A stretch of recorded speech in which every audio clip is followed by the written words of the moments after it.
We're live from Aero Arena, 15 minutes on the Simonson Construction pregame clock. I'm Chris Mowry, that's Brandon Wells. We've got the Ashland Arrows home opener. Head coach Jason Hess, his squad getting ready to take the court. The Clyde Flyers have just taken the court.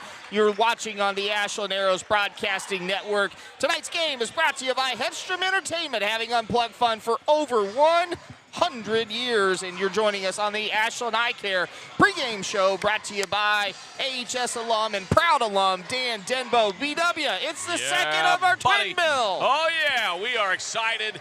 It is a Ernie Banks Saturday, my friend, and the Arrows coming off a big win yesterday. We'll talk about that here in a little bit.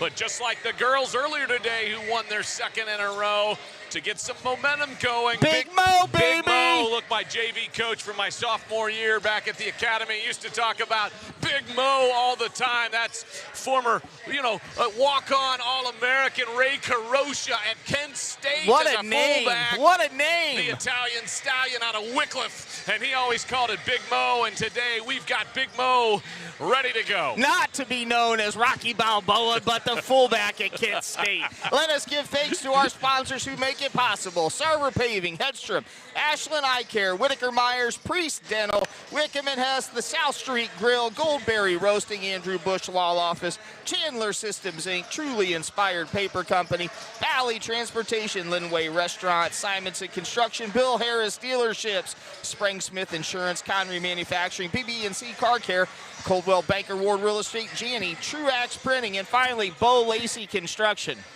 That's a long list, my friend, a mouthful. It's a two-breath read. It's gotten so big. I'm pretty happy about that. It's pretty awesome. Yeah, we've got a great group of sponsors, advertisers, and friends of the program, and here we are. I love it. Aero Arena for the home opener for the boys. Clyde comes in off of a win. The Arrows coming in off of a win. Both teams looking to go to 2-0. Arrows, Chris, played really well against Norwalk. They sure did, and, anytime you can pull one away, whether it's a 50-50 game, I like to call them that, and we got the 50-50 game to go our way with a 50-47 lead, win, last night to go 1-0 on the early season, a chance to go 2-0 tonight. But, last year it was totally the Reed Emmons show, man. He had 15 in the Bernie show. Played huge D down the end in the fourth quarter. 11 points and 10 boards for the big man. Yeah, and that's important, Chris. The Arrows have some guys. Obviously, they've got Pax Ediger who can score. They've got Nathan Bernhardt in the middle who is a big presence offensively and defensively. So you need another guy to step up and score. You need at least another guy to be your secondary scorer consistently. And last night against Norwalk, it was Reed Emmons. And so who will it be tonight? Yeah, absolutely. We expect to be Pat Edgar. We'll get into that in a little bit. But, hey, let's get a quick look at the conference standings from Whitaker Myers, brought to you by those guys providing solutions, your insurance benefits and wealth management needs since 1869. Look, you don't need to look it up. Here's the deal. The standings are very simple. Lexington gets a 55-42 win over Dover today. Lots of other contests getting ready to start off. We haven't really got into any OCC contests yet. We'll see those here starting momentarily here in the next week and a half. Our season pushed back post-Thanksgiving this year. Coach Hess, a smart guy, said we're probably going to make a deep run, right, in the football season, which we did. That's another key to the tonight and the key to the season, the football success and the momentum carrying forward. Yeah, I think he was reading the Farmer's Almanac and got his good news and his information and his wisdom right out of there and understood, hey, they've been planting seeds for the last year and a half, and he saw that was going to grow into fruition on the football side, and so a wise decision by Coach Hess to sort of slow play out the beginning of the season, but that does mean down the stretch you'll end up with a lot more games kind of in shorter periods. Joining us in the Pre-Dental broadcast booth, the Wickham and Hess pregame guest should have been Ev Duvall, but we've moved Ev Duvall to halftime because the Jazz Band, they played this afternoon for the ladies game, and they're taking the afternoon or the evening off, I should say. So we'll have pregame guest Ev Duvall at halftime of the boys contest. So, in between the second 5-7 minutes, somewhere in there, we'll talk to Ev. It's always great catching up with him. And that's brought to us by our friends at Wickham and Hess. Hey, reminder, if you're not able to come to Aero Arena tonight, head down to the South Street Grill, grab a burger, grab a drink, go ahead and enjoy some Aero athletics with some of your closest friends. Sean and Carly Little and their staff do an amazing job, and they've got delicious food, I can promise you. if you watch the pregame show, you know my broadcast partner is all in on Brussels sprouts. He had 2 helpings of them. They brought us a double dish. I said, no, my man, I'm out. Go ahead and take care of it. Listen, friend, I will tell you that there is a right way to do Brussels sprouts. There's a lot of wrong ways. If you're steaming Brussels sprouts out there or steaming your vegetables, you're doing it wrong. Just to be clear. I'm not going to go full Emeril Lagasse on you here, but I will tell you it is critical that you do it correctly. And at South Street, man, it's one of the best things on the menu. You can be a vegetarian and go eat there and be happy. Yep. You can be a complete carnivore and be happy That's down me. there. Yeah, either way, you're going to be happy down at the South Street Grill. And hopefully, you're watching it down there tonight. And for all the Arrows home games here that we're covering all season long.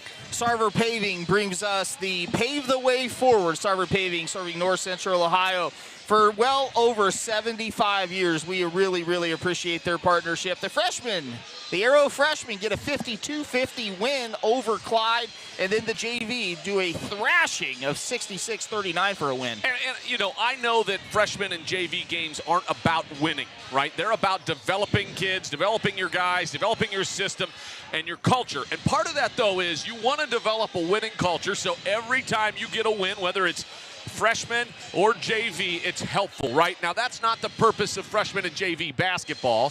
It's to develop guys and girls, whether it's the varsity girls, the varsity boys for that program, and to develop them and on the character side. And, of course, you want to come out with some wins.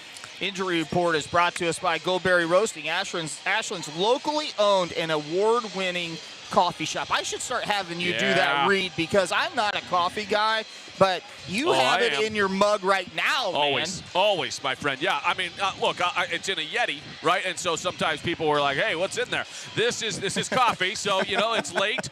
I'm old, and that's just sort of what happens. We want to make sure that we thank, Doug Cooper and all the Cooper Nate family. Cooper? Yeah, well, and Pete. Pete's the one who really runs it. Nate also one of the Cooper boys. There's a lot of them. There's a lot of Coopers, yeah. And so we love Goldberry. My wife and daughter are there pretty much. If they're not at home or at school, they're pretty much at Goldberry. So you just got a Venmo account that just dumps money every week. It should. It's kind of like the company store, right? I owe my soul to the Goldberry company store. I love it. It might be the next Low E single. You never know. Stay tuned for that. No really injuries to speak of tonight, so that's good, and that's fortunate for these guys. Haven't heard about Clyde other than a couple mega injuries we'll get into as we get into the game here momentarily. But for our Arrows, we're in good standing so far coming off football season. Yeah, coming off football. And really, Coach V was very fortunate. He talked about it as well. You got to be really good, right? But you also, and here's a couple of our Arrow football players walking by right now, including Jaden Goings and company. But you know that, you have to be lucky as well in the health department. And the girls, on the girls' side earlier today, we had, they came out with a big win over Mansfield Senior, and that was without 4 of their varsity girls. So they leaned on some of the JV girls from the bench because there was no JV game because Mansfield Senior's numbers are down. But you're right. Here today, we have a full staff, full squad out there. Thinking about our guy Tom Carver, who has not been well. But, our thoughts and prayers are out with him and his family as well. So hope he's watching here tonight. He is. I traded some texts with Tom yesterday, and he watched some of the preview show and was going to tune in here for the ladies and the guys. So he's really excited. And he wrote me and he said, look, I can still holler and get after it. Buddy. It's just from the house. So I love it. Hat tip to you, Tom Carver. We miss you, buddy. Thinking about you always. Hey, let's get a quick look here at the player profile. Today's player profile is brought to us by the law offices of Andrew Bush. For all your law office needs, whether that be a will. I need a will. I need to go talk to Andrew. I need to get a will. I mean, you don't have a will? I'm not young. Well, I don't. You got to get a will, man. Listen, you need a living will. I don't have anything to leave, but I will say I do. I'm just kidding. Yeah, well, we need to get in there. But we take a look at Reed Emmons, Isaac. His big Arrow hoops memory. Isaac putting a hole in the Edgar's wall. I'm sure there's an inside story behind that. But any of you guys and girls who've been on a team understand. You hang out at players' houses, and sometimes some rough housing happens. Favorite teacher, Mrs. Long. Tacos, who doesn't love tacos? The Cavs, favorite protein. That was a big win today. Woo! Evan Mobley put up a career-high 41 points, and that's a guy to kind of pattern your game after who can now work inside and out, and Reed had a big game. I love that his favorite class is weightlifting. I think that's cool. I like that his favorite activity is golf. Well, I will say this about lifting, and Reed, he has gotten much bigger and stronger from last year. He's gotten a little taller, but he's also gotten a little thicker. Oh, boy. And for the Emmons boys, they're built kind of lanky normally, right? So he's got to figure out a way to keep getting stronger and stronger, and he has. His favorite, his inspiration or role model is Coach Vipperman, right? I mean, you got Vip, the Vip Drip. Vip Drip is the role model for young Emmons. That's great. We're efforting Coach Vip Drip. Well, we thought Vip might come out. He looks a little busy right now. He's down there with Styles and company, and they're kind of getting after it. They're ready to go. And in Reed's future plans, he's going to play golf in college, looking to, and then he wants to win OCC hoops. Seems like a good plan, doesn't it? I love that. Yeah, it seems like a really good plan. I'm all right with that. All 5 right. minutes, 32 seconds to go on the pregame clock. We're going to take a quick break and be right back right after this. Simonson Construction is proud to sponsor Arrows Athletics, the most trusted and efficient construction company in the region. With a long history of doing things the right way from concept to completion, Simonson Construction solves all your construction needs for commercial and public projects. A truly local company providing award-winning comprehensive design-build services since 1974. For more information, scan the QR code or go to simonsonconstruction.com. Come visit the South Street Grill in downtown Ashland, the official watch location every Friday night during the Arrows football season. You can catch all the action in the bar area on the big screens. Elevated casual dining in downtown Ashland, steaks, seafood, hand-patted burgers, vegetarian options, salads, and a huge kids menu. Something for everyone in a completely renovated, historic building. South Street Grill, your home for Arrows football.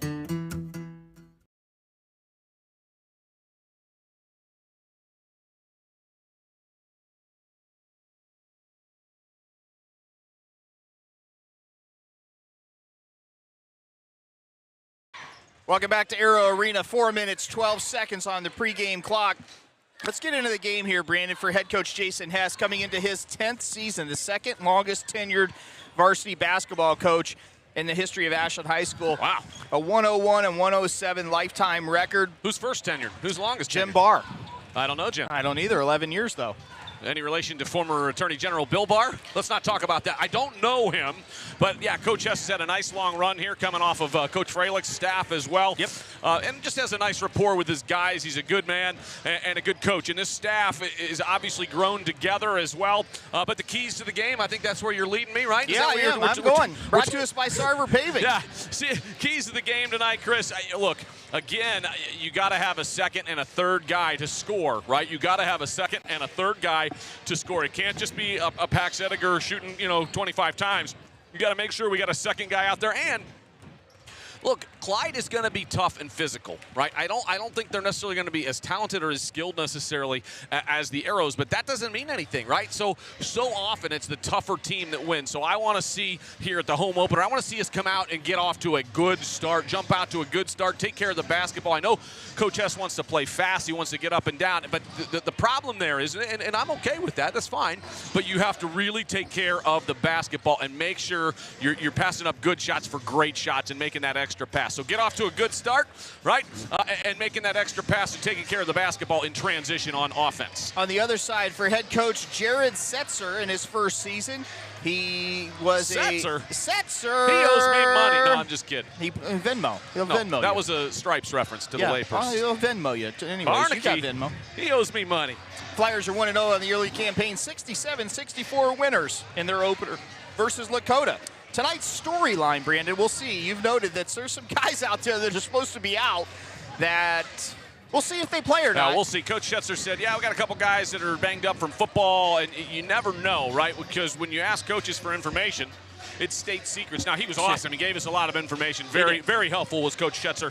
And I will say, it's his first season at Clyde, but he's a grad of Clyde, so he's back at his alma mater. He was 9 years at Bay High School, and I think, that's an opportunity for anytime you get an opportunity to come back to your alma mater and be the head coach.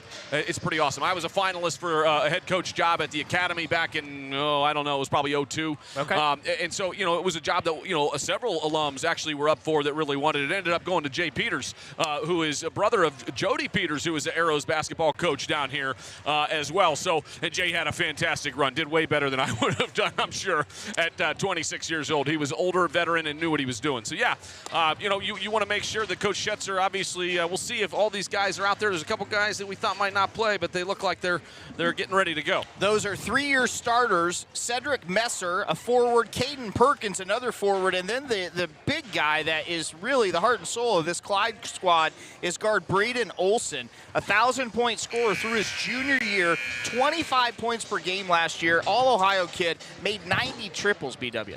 Yeah, that's solid. That's pretty good, but you just never know. Sometimes guys get cleared at the last second as well from a trainer and a doctor, and all of a sudden it's like, hey, they're ready to go and they're playing. So that's the Goldberry Injury Report, brought to you by our good friends at Goldberry Roasting Company. Less than 40 seconds to go on the game clock here in the pregame show, brought to us by Ashland Eye Care. The national anthem presented by Chandler Systems, Inc. just about ready to get going. And PA address announcer Steve Paramore back on the mic, the superintendent, in his winner role here inside Arrow Arena. BW takes to the mic, and the Chandler Systems national anthem right now. Ashland Arrows. Ladies and gentlemen, we live in a country with freedoms like no other. We ask that you please rise as we honor America with the playing of our national anthem, the Star-Spangled Banner.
Time to get it on, BW. Yeah, buddy, let's do it. National anthem out of the way. The referees for today's contest brought to us by Valley Transportation, at the forefront of the steel and aluminum hauling industry since 1973. Easy for me to say. Easy for you to say. Guys knocking out the whistles. Steve Hartman, Lonnie Lawson, say that 4 times. No thanks. Scott Sampson, they're going to be doing the duties here.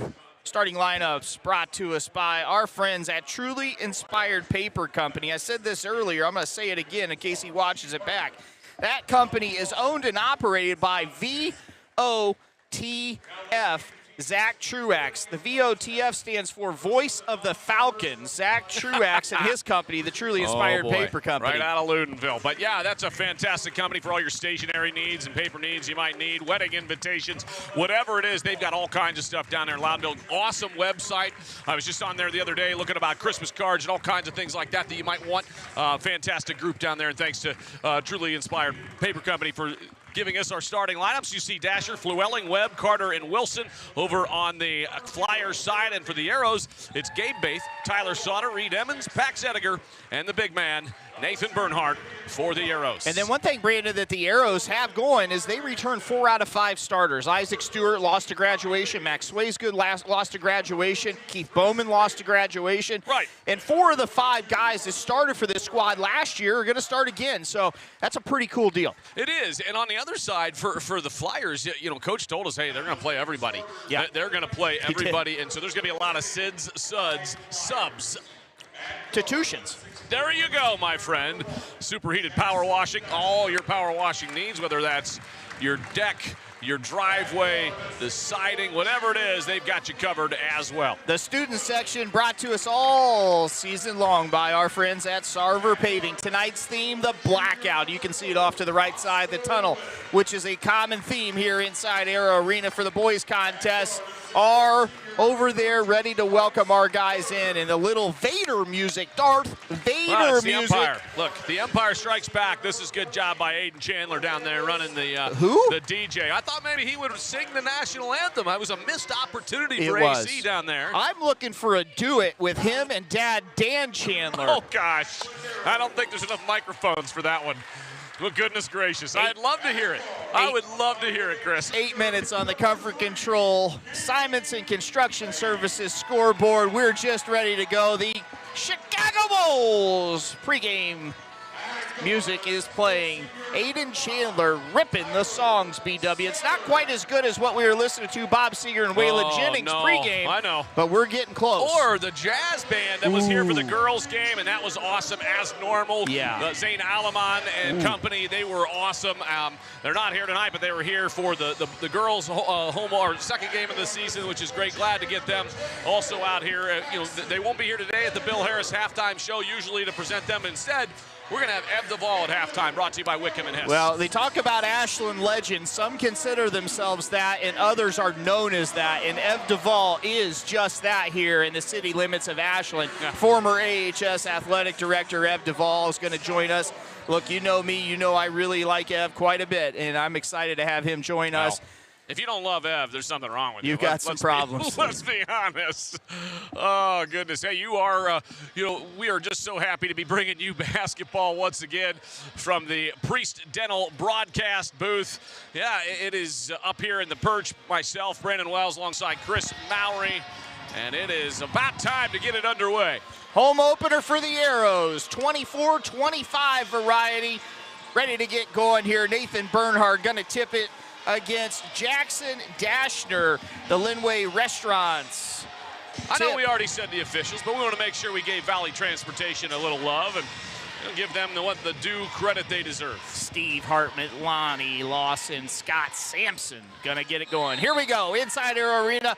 We are underway, and that is controlled by Bernhard, off to Ediger quick, and gets it slapped from behind. Heck of a nice block by Brennan Wilson coming from behind right there, an athletic play. What you thought was gonna be an easy 2-point goal turns up. Here's a steal by Bathan off to Ediger in a corner three ball, a little heavy. Bernhard active underneath, good job. It's okay, it's a good shot. You come out a little active here, and a couple of shots from Paxton. That's a good look in the corner by Reed Emmons. Well, if this is any indication, they said they wanted to play faster, and we're doing just that so far here, less than a minute into the contest. Three ball up and no good. Definitely faster.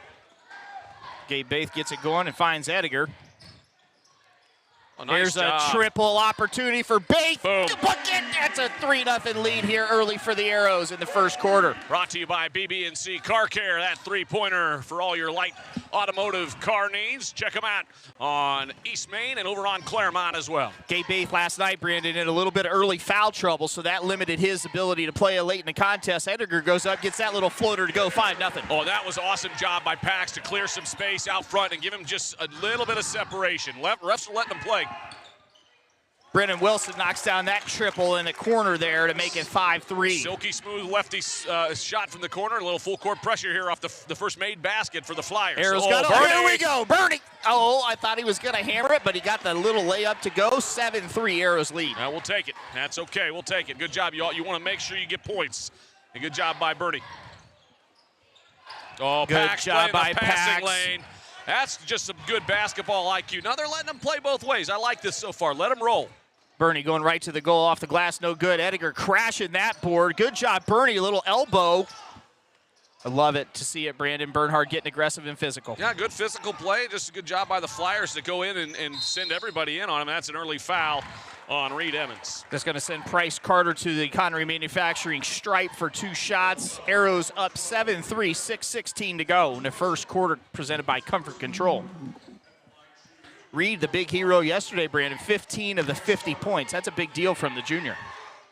Yeah, Reed with a big big night. And, you know, we talked about it, Chris, about what it, you know, every night you're going to need somebody to step up and figure out who those scorers are. And I think the Arrows have options, right? It could be Gabe, it could be Reed, it could be Bernie, it could be Tyler even as well, depending on the matchup. Carter gets both to go to close the lead, but to 2, Arrows with a 7-5 lead here on the Flyers. Still the starters on the floor for the Arrows. Flyers trying to trap Pax. Good patience Arrows there by have the numbers. Arrows. Here's a triple from Sauter from the corner. Boom. Book that, baby. That's 3 for the senior Sauter. 10-5 lead for the Arrows. Another BB&C Car Care three-pointer in, and we talked about it. Sauter's dangerous. He's such a good athlete. You know, he's kind of a streaky shooter, but he can score some points for you, again, depending on the matchup. There's a 3 ball from the Flyers in the corner. That one's knocked down by Oscar Webb. Give him a 3-point shot by BB&C Car Care. Now it's a 2-point lead for the Arrows. Gabe got himself into trouble, a little too much dribbling. You might want to call a timeout here. You're stuck in the backcourt. Reed, Emmons, that's a nice foul. job by Reed. We'll watch this. Reed does a good job of coming back to the basketball right here. You see Bates is in trouble, and Reed comes cutting back on the Sarver paving replay and draws the foul. Good job by Reed Emmons. Just like a successful receiver on the football field, when the quarterback's flush, come back to the ball. Exactly right. Well done there by the junior Emmons. Reed'd be a heck of a wide receiver. I'd take him. He's a better golfer, though, let's be honest. Yeah, that's true. That's true. 3 ball. Baith, little heavy. I'm going to say that one caught the top of the goal there. See, he thought it did, because what happens sometimes, Chris, and you have to be really careful as an angle. official. Well, and what happens is if it hits the rim, sometimes it hits the rim, hits the backboard, and everything shakes, and it looks like it might have hit that thing. Because if you look right now at the right hoop, that wire's shaking. So good point. He missed it, but that's okay. I think he might have owned it there with head coach Jason Hess when he was questioning it. Well, Coach Hess saw it better, I think, than he did. It happens. Nice move there. Really nice left hand. Oh, really smooth move right there, getting himself to the basket.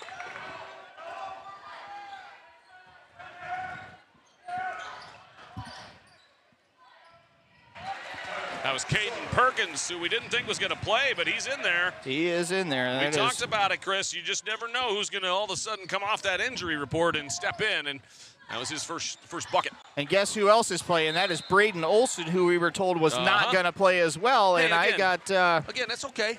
That's okay. Look, coaches don't want to give away too much information, and those guys might have been cleared between the time that Coach Schetzer gave us the information earlier in the week. Right, and it's not necessarily his responsibility to give us every update. No, I get it. But you know, now that's what happens. He is playing with a taped-up wrist. The Arrows, meanwhile, a lot of points here already. Ooh, shake and bake, baby. Left hand off the glass. Nice move by Ediger there to the goal. Just didn't get enough English on that one to get to go.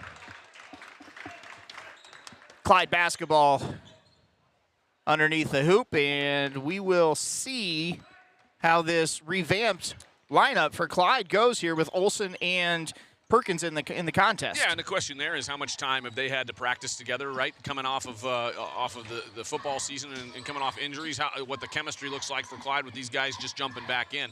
Might have got away with a travel right there. Here's another triple opportunity for Webb, and he doesn't get that to go. Bernie, really good job rebound there, and this one's up quickly to Pax. Pax going to lay that one in for his 4th point of the night. That was all Tyler Sauter with that forward pass right there, and you got to love that, right? Wow, what a shot right there by Webb. But going back to the play I was talking about, Chris, really nice job. Bernie grabs the rebound, throws the outlet pass down the middle to Tyler Sauter. Sauter wisely keeps his eyes up the court and sees Pax and hits him in stride, and the Arrows with a 2-point lead. Since that substitution, Reed Emmons, Nathan Bernhard check out. Garrett Davis and Jackson Aber check into the contest. Their first action here tonight in front of the home crowd.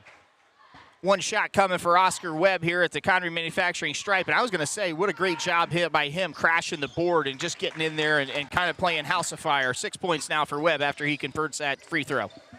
Arrows want to run. They've got numbers 2-on-1. Gabe Baith going right to the rack. No good, but pulled down the rebound by Aber and didn't get that bunny to go. Tough shot there by Gabe, but I like the aggressive take. Oh, boy, you can never leave the ball, not guys. Him. Well, it doesn't matter who it is. You just can't leave the guy with the basketball coming up the court. You have to have a little more awareness right there on that. That was Braden Olson, and a reminder, we talked about it in the pregame, he made 90 triples last year. Yeah, so far we've seen Caden Perkins and Braden Olson coming off of the injured list here early on. Well, guess what? We'll probably see Cedric Messer here in pretty quick, too. It might happen. It might. Garrett Davis, the sophomore, gets himself in trouble on that sideline and a turnover. Clyde's defense is tough. Oscar Webb going to get the easy lay-in here to not take the lead for the first time tonight, 15-14. 8 points already for Oscar Webb, the junior guard. Oh, boy. Nice pass. Good Here cut. we go. There's a triple opportunity for Gabe Baith from the side, and he went ahead and knocked that BB&C Car Care 3 down. Give Baith another 3. He's got 6 on the afternoon. 17-15 lead for the Arrows. 3:06 to go in the comfort control first quarter. Great look. Driving to the basket and kicking it out. That drive inside and then out 3. You hear a lot of coaches talk about it, Chris. The ball needs to get an inside touch, right? An inside touch before you fire those 3s. And every time you talk to a coach about 3s and working the ball around, you still want to get the ball in and then out. I used to just go ahead and take a fast break and pull up. It was a different game back then. Back in the 80s. Well, we had a bunch of 5'8" guys, so what the heck? Didn't matter. We weren't going to get an offensive rebound anyways. We didn't have the recruiting opportunities the academy had, Brandon. Yeah, they recruited me out of Cuyahoga Falls High School pipeline, right? There we go. Nice outlet pass to Edgar. I think he got hacked, but no call and didn't get it to go. But the Braden Olson for the Flyers did step out of bounds on that rebound. A lot of contact. And, you know, we talked about some of those guys that have been injured, and so you wonder what the conditioning is for them. But, you know, a lot of those guys are coming off football injuries, so, you know, probably doing okay out there. Guess who's in the game, Brandon? I have a good idea. It's Messer. Cedric Messer is in, number 0. So all 3 guys with football injuries are cleared, and they have played tonight. So a different squad here for head coach Jared Setzer tonight. You'll get it. I got it now. I think I just need to hear it once. How about that? It's not a common name. It's not. Oh, shake it big, baby, going to the rack. That's just an awesome move right there. If we have time, I'll show you the replay right here. Look at this drive by Pax to the basket, just a little floater. He took what they gave him. Good job by Pax Edgar getting himself a nice little floating basket right there. Super fast-paced game, folks. We got for you tonight, 19-15 in the first quarter, 2:06 to go still. So lots of points being put on the goal tonight. There is a jump ball, I would have thought, but Shortridge going to go to the goal and lay that one in for his first 2 points of the night. The refs are letting them play, and they are. I like it. I like it. That's a good look into the corner. Pack's going to go ahead and let it go from just inside the three-point line, and this young man has caught 8 points. You better make that, right, on that mid-range shot, because that's a lower percentage shot. We talked about that earlier in points per possession. That's a travel. Great defense from Pax Edgar right there as well. Take a look at it on the replay. And, you know, nice little ball handling. He turns, spins. Pax just stays in front, keeps his hands out, uses his chest just enough. Good job there by Pax. Since that substitution back in the contest, Reed Emmons, and first time tonight is Grayson Baith going to check back in. And out of the contest, Garrett Davis and Gabe Baith for the Arrows. Arrows pushing it down court. Good job by Reed pulling out. Didn't see anything there. Great Pax gonna catch find. and fire. Pax lets it go. That's that rim, Brandon. We need to unloosen that rim a little bit. JG needs to do that. Yeah, you're not wrong. We've had problems at that end. There's a little floater by Pax again. Guess what, my man? He is hot, and he's got already 10 points in the first quarter. Well, as a replay of the little floater he made a couple possessions ago, nice job there by Pax. Messer. That's a foul on Tyler, just a little too much chest. By the way, Tyler visited down at OU a couple weeks ago, and congratulations to my Bobcats, my alma mater. They beat the tar out of Miami. Those folks over there in Oxford, you know, they must have been busy polishing their BMWs or whatever it is they do over there in Miami. I've been on both campuses, and you want to talk about the difference between OU and Miami. There's stark comparisons. The two of us up here, I think what you're referencing is one of us might have went one place and the other the other. I caught your joke, my friend. 53 seconds to go here in the first quarter. The Arrows with a 6-point lead. Really good defense here being shown by. I know there's a lot of points for Clyde on the board, but good job here changing and switching and whatnot for the Arrows. Yeah, I mean, that's a moving screen if I've ever seen one there by the Clyde player. Letting them play, yeah. Flewelling was there. He's kind of built like a football player. I think he's a fullback. Oh, without question. Or a lineman. That's a foul. Pax got away with one there. They're letting them play, guys. Yeah, They're letting them play both ways. That's fine. I'm a fan. Dashner going to take it in. They're going to say that's on the floor, and that'll be side out for the Clyde Flyers. Good call right there, and Gabe got him here. You see it on the replay. That's what we talk about, Brandon. That's second foul on Gabe Baith already. Yeah, you got to take another half step and take a charge right there. And with 20 seconds left in the first quarter, you also have to know you either take a charge or you let him go.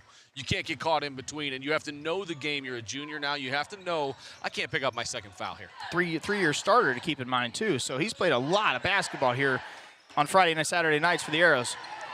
Rebound Great pulled look, down but and just didn't get it to him.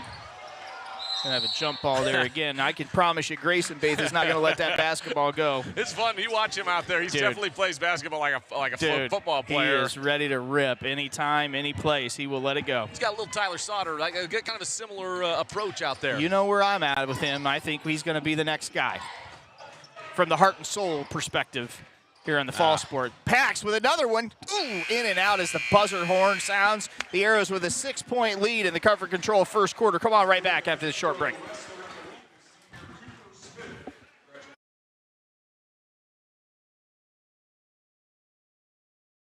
Simonson Construction is proud to sponsor Arrows Athletics, the most trusted and efficient construction company in the region. With a long history of doing things the right way from concept to completion, Simonson Construction solves all your construction needs for commercial and public projects. A truly local company providing award-winning comprehensive design-build services since 1974. For more information, scan the QR code or go to simonsonconstruction.com. Come visit the South Street Grill in downtown Ashland, the official watch location every Friday night during the Arrows football season. You can catch all the action in the bar area on the big screens. Elevated casual dining in downtown Ashland, steaks, seafood, hand-patted burgers, vegetarian options, salads, and a huge kids menu. Something for everyone in a completely renovated, historic building. South Street Grill, your home for Arrows football.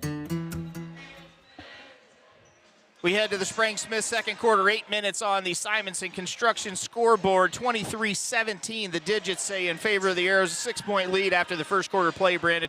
Pretty good effort here and good showing by the Arrows. Oh, yeah. Look, a lot of points. Guys getting up and down on both sides. They're letting them play. It's a physical game. This is a fun one. You know, we got a good basketball game right here. I think it's great, up and down, back and forth, and they're letting them play. They're not blowing the whistle so often, which I think is fantastic. Let these guys go out there and be athletes and compete.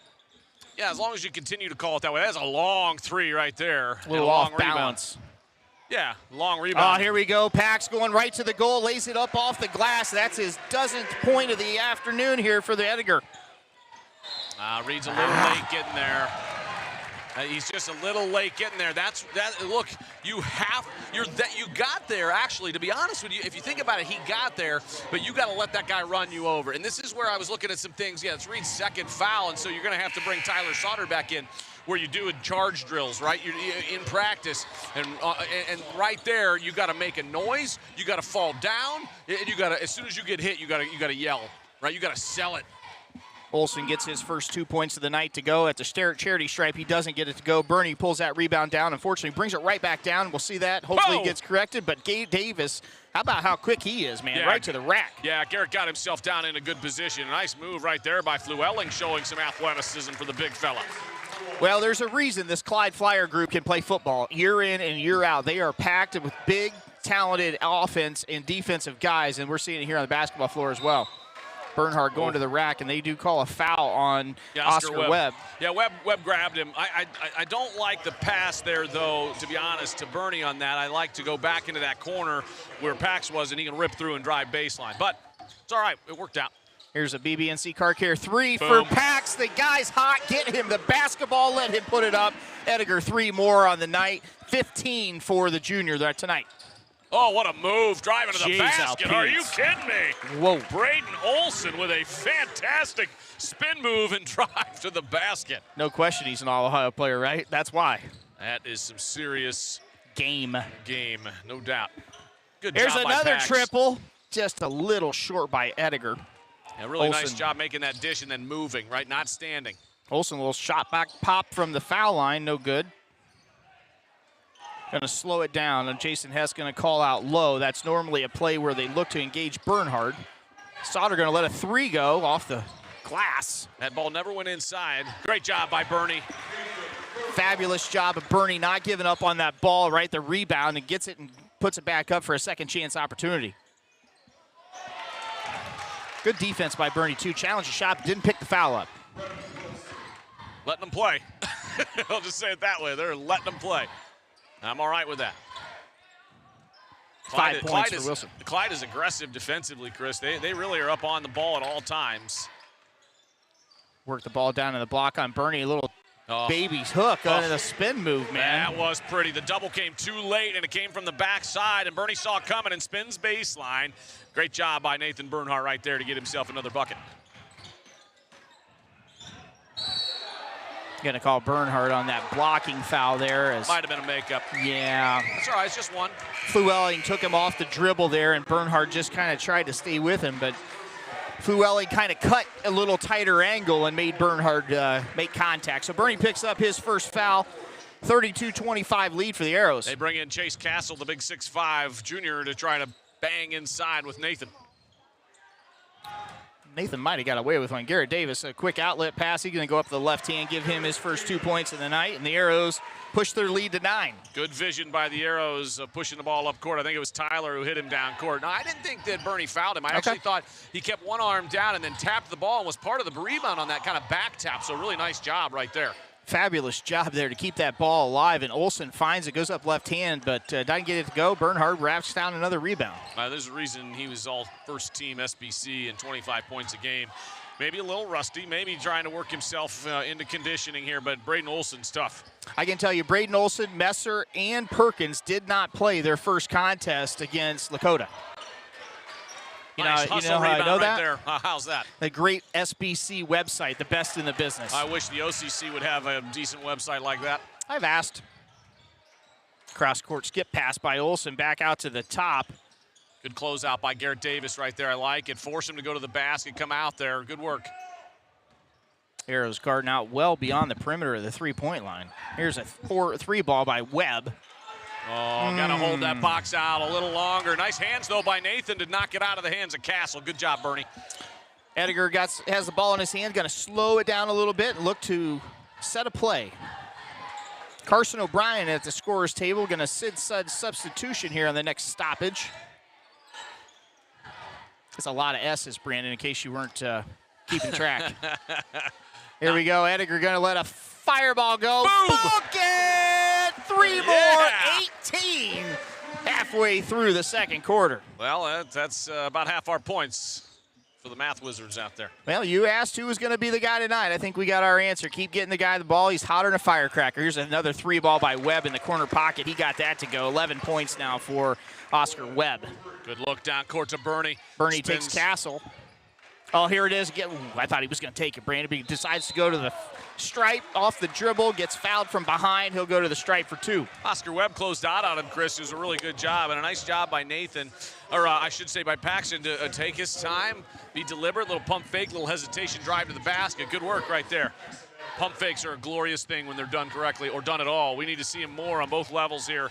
I think it's just something that I don't think our young guys and girls utilize enough. I know I sound old school, but there's a reason about that. There's a reason, because it works, and it still works. 20, or excuse me, not 20. I'll get that next. 19 points here for Pax Edgar. In the home debut, a 10-point, looking to make it an 11-point lead for the Arrows, and Edgar does just that. Give him 20 points already in the contest, and we're just a little over halfway through the comfort controls, or Spring Smith second quarter. Well, I think you were here the night that Luke Denbo went for 44. I was also on the mic the night that we called 53 burger. Well, that was against us, so I'm talking about positives. Oh, I was here. Not the young man who's now down at Wright State. Mm-hmm. Fantastic basketball player, Alex Bruscotter out of Shelby. Was disappointed he didn't end up at AU, but good luck to him down there as well. Castle gets good position. He's a big, wide body, as you noted. O'Brien kind of pushes him out of the way, has an opportunity at that offensive rebound. Yeah, Castle's built like an O-lineman, and Carson O'Brien is a kicker. But he's a big kicker. I'll just say it that way nonetheless. But you've got a little bit of a mismatch from a size standpoint, and good job by Castle right there. Look, let's be honest. Castle looks like a left guard. We're going to have a timeout here called by the Arrows. 30-second timeout. We'll keep it here. Economy Manufacturing timeout. What's your quick thoughts here, Brandon? 3:16 to go in the Spring Smith second quarter. You know, you're up 11, but part of that is because Paxton Edgar's been on fire. Yeah. And I think Clyde's going to make an adjustment defensively on that, right? Figure out what it is to either double him off of every screen, hedge higher, go over to the top. So, offensively, you got to find another guy to step forward and hit some shots. Defensively, I think we have settled in. We've seen now the Clyde ball. The plan is a little different than what maybe we thought, but they've got all their pistons firing out there as well. It's a good start. 39 points so far. You're on pace for about 90 points right now. On the floor for the Arrows, O'Brien, Sauter, Ediger, Grayson Baith, and Garrett Davis. Those are the 5 for the Arrows, and the ball will be out of bounds on the baseline underneath the basket for the Clyde Flyers.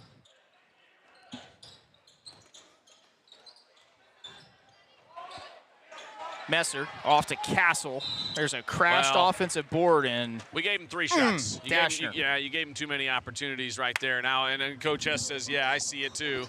I'm going to bring the big guy back in the ball game. You try to sneak some minutes like that, steal some time on the bench. And you can't have these guys playing every minute of every game, particularly on the second night of a back-to-back. So good job by Carson O'Brien giving him some minutes, and now Nathan gets an opportunity to come back in. Dashner gets his first foul shot to go to make it a 10-point Arrow lead. The second forthcoming, and Bernhard checks in. The Sid Suds check in, and Carson O'Brien does check out. Jackson Deshner, junior guard forward, second attempt up and good. Give him 2 points on the night and a 9-point Arrow lead. I see what you did with changing it to a check-in. It's a lot of S's, brother. See if Ediger, I thought he might let that one go from the Sturry line. Oh, great nice pass by Bernie and a better pass by off to Davis. Look at this. Shake and bake, baby. Give him a double. Well, I wanted to show you the replay, but too quickly, Clyde's coming down court. And there's some good defense. Good. That's a great job of challenging on that one. Castle going to have it stripped out of his hands, and Grayson Bay, gets the last hand on it before he heads out of bounds. 41-30, Arrow lead, 2:39 to go in the Spring-Smith second quarter. Nice challenge underneath by Nathan Bernhard to do that without fouling, and that's always a challenge to do at 6'6" inside the key. Just a little sloppy here early in the season here for the Clyde Flyers. Tyler Sauer off to the races, goes up left hand, gets it to go. Maybe a foul there, but doesn't get it called. The senior with 7 points early. Arrow's tempo has been just consistent and steady and very good, and they've been able to score in transition here today. And it was consistent with what they told us they were going to do, is just run the ball to death, and that's what they've done. Castle misses the bunny there, but that one goes off of Castle's left size 13 left guard shoe, out of bounds. It'll be Arrow basketball. Yeah, those look more like 16s. I don't know. He's a big kid. He's a big dude, man. Little kind of token full court pressure here from the Clyde Flyers. Three-quarter court 1-2-2, just mixing it up, trying to get the Arrows out of rhythm. Sometimes you go into that sort of thing just to mix it up, because the Arrows are scoring kind of at will right now. Give and go to its perfection, and Baith just doesn't get it to go, but a great look by Bernhard. I'm always curious to see. Double? I'm always curious to see, Chris, when teams play that zone, what they drop into. When they go into a 1-2-2 to start like three quarters, sometimes it's really hard if you're going to try to transition into a man. That's a foul by Tyler. Yeah, and that's his second. I'd probably get him out of there with a minute and a half to go in the second. I don't want him to pick up a cheap third. I'd go to the bench here.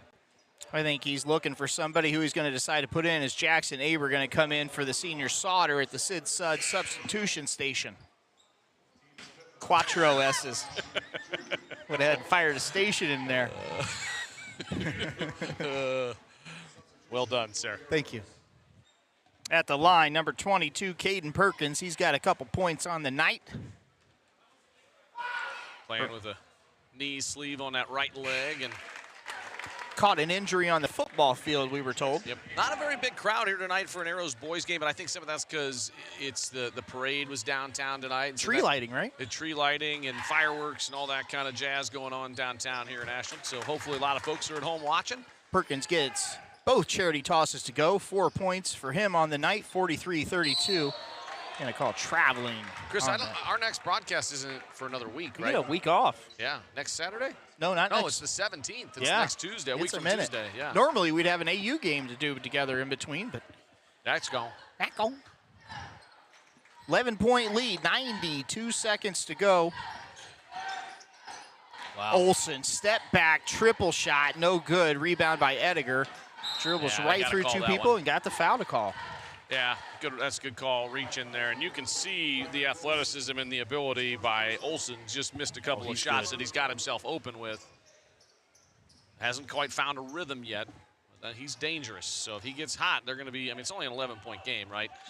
He gets hot, they can get themselves right back to even with the Arrows. Yeah, they sure can.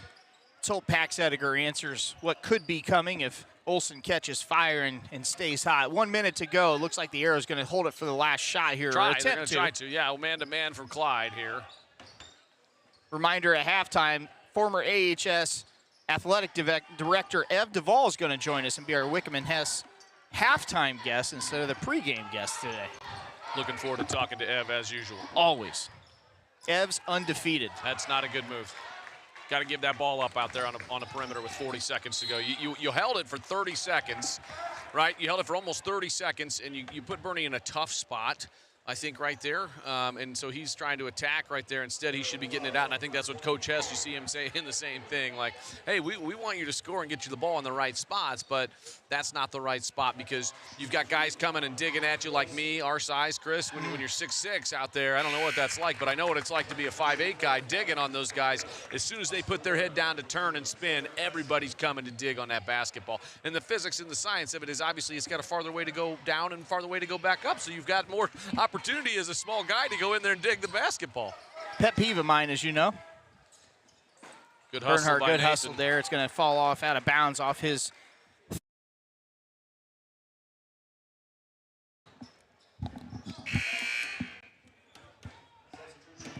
10-point lead for the Arrows.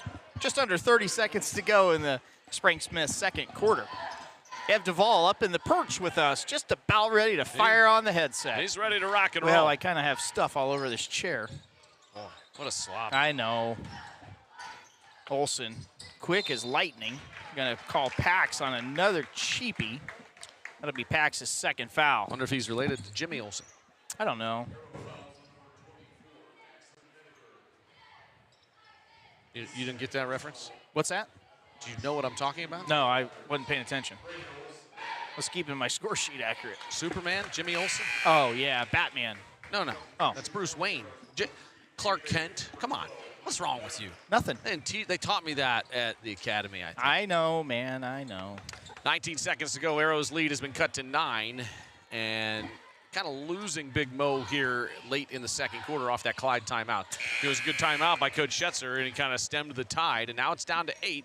And you've got the full court pressure coming at you as well. Substitutions for the Arrows. Gabe Baith back in and Reed Emmons. So they're going to be playing the rest of the contest here in the first half with 2 fouls. Going to go offense, defense here, right? Yeah, they're trying to get the ball out of Pax's hands, and they don't want him to get the ball back. Baith got himself in trouble. You got 5 timeouts. You might want to call one there, but here you go. We get it to Pax. Here's an open corner pocket 3 ball from Reed Emmons. He lets it go, no good. Bernhardt fighting for that basketball. That's really great defense and awareness by Clyde right there to say, hey, I know that Reed Emmons is a good shooter and a good basketball player, but you're going to make him beat you instead of Pax out here. And so they stayed home, even though he was wide open in the corner. Good decision right there by Oscar Webb defensively. So offense, defense, Carter coming back in and Castle coming back in. Stop, pop, 3 ball.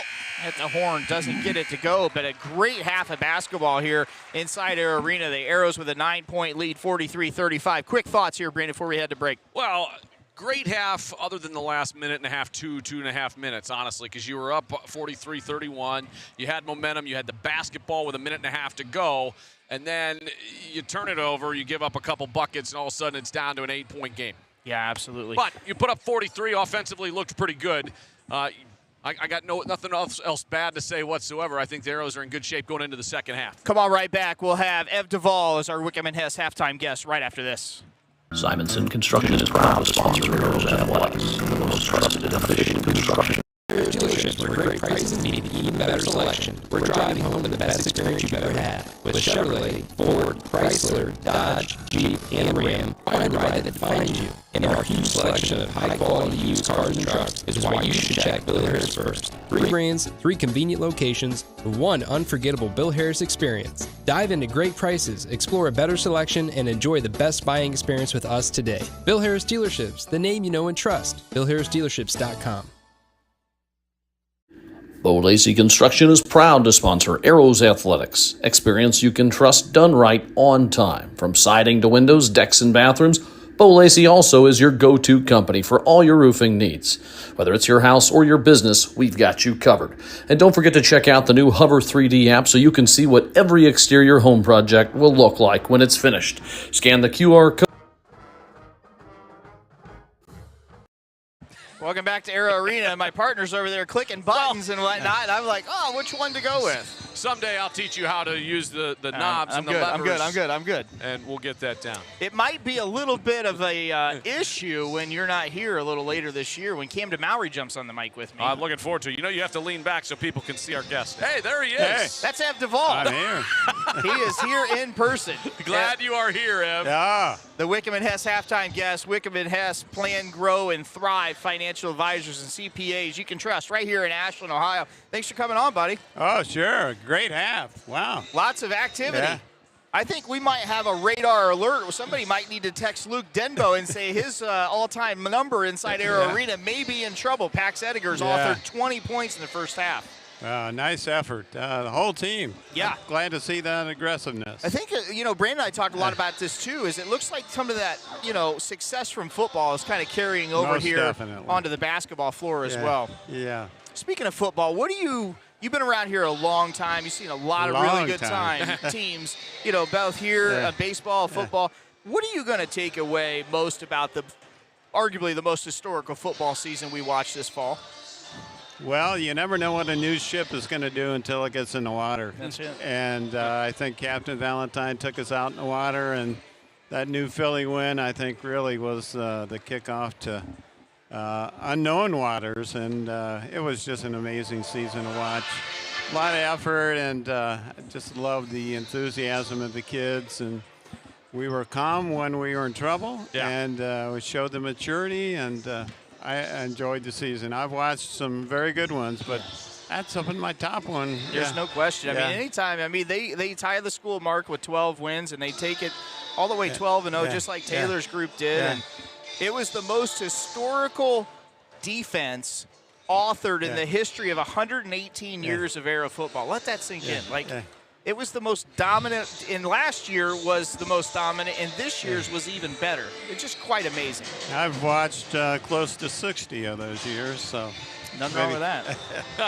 That's a long run, Ev. What do you watch? What do you like watching better, football or basketball or baseball? What's your favorite sport? Well, I just like to go season to season, and in football, it's football, and in basketball, it's right here. I love it. I love that answer. That's kind of how I felt my whole life, right? Ever since I was a kid. I love basketball. I've coached basketball. I've coached baseball. I coached a little football. But for me, basketball is just so great, and you don't have to deal with the weather. And it's warm. Right. Spoken like guys who don't act like they didn't grow up in this stuff. Ev, when you look at this gym, what was it like when you were here? How different is it? What has changed? What has the facilities around the district changed since you were here? Well, obviously, we had cranks to pull down the backboard. Those were a pain in the butt, weren't they? We had wooden bleachers that you had to pull out and push back in. And I just remember when I became AD, and I might have told you this, that I came from Bowling Green, and they called it Anderson Arena, and I loved that name. And I said, we're going to start calling it Arrow Arena.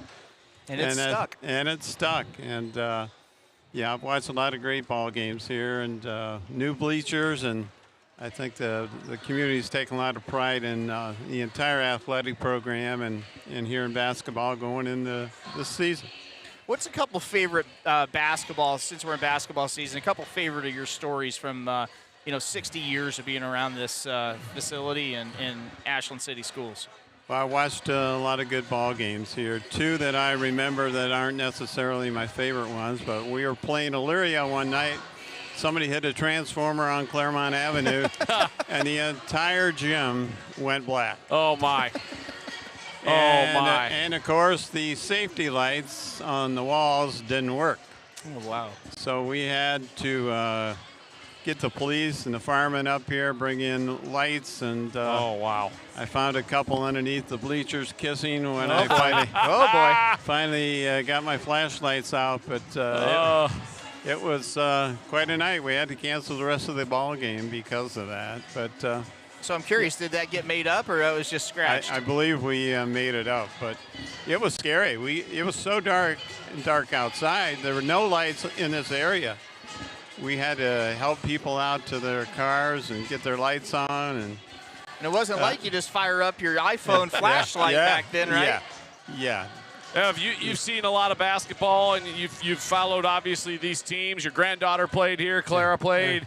You know, what are your expectations for the girls and the boys this year? What are you hoping to see? Well, let's talk about the girls. They're on a 2-game winning streak. Yeah. I watched them that first game, and that was hard to watch a little bit. It happens. But just coming back the way they did and their win today, they're fun to watch. You know, Kennedy, you just never know where she's going to be on the floor. And I think some of the other girls are taking their roles and putting them together to make us better. And they're on that 2-game streak, as you mentioned, with 4 injuries, 2 starters that aren't playing. And I think we're in first place in the conference. We are. Absolutely. And if you guys are out there, you can watch the Arrows preview show that Chris and I taped earlier this week. That's still over on the YouTube for the boys and the girls. I watched quite a bit of that. Oh, good. Thank you, sir. You kept eating a lot. And that. Not me, him. I waited. Look, he was crushing Brussels sprouts. I would love to go right from here to South Street because I'm hungry. I got to tell you already. I maybe need to put in an order. Well, the line of the night, we were told, is that if you don't think there's a steakhouse in Ashland, you don't know what you're talking about. That's right. I stand by that. I know you do. I stand by. Ev, how about the town? You've seen this town change a lot, probably, I assume. And, you know, what has been the key to this town developing? And it's been a lot different even in the last 20 years. Well, when I first moved here in 1967, it was the thing to go downtown on Saturday morning because all the stores were busy. You know, it was, we had, I think, 4 shoe stores and 4 or 5 dress and men's shops, and then that started to dwindle. And, boy, it's great to watch it come back as it has. And the leadership downtown, as well as, obviously, the mayor and the schools, I think everybody's saying, if you come up 71, should you turn right to go to Worcester or left to go to Ashland? A lot of people used to say, let's go to Worcester, and now they're saying, let's turn left. Let's go to Ashland. That sounds like a commercial right there. I love it, Ev. And bright. Yeah. No one is heading right towards Worcester anymore. They're all coming to Ashland. Well done. That's been our Wickham and Hess halftime guest, Ev Duvall. Thanks, Ev. Appreciate you coming on. We always enjoy talking to you and catching up. Well, we love to beat Lexington as the girls did, and that's a success to our season. So, appreciate it, Ev. Yeah, I got nothing guys. to add to that. That was fantastic. Enjoy your leadership to bring this stuff to our community. Thank you much. Thanks, okay, Ev. guys. Appreciate it. We'll be right back after this short message.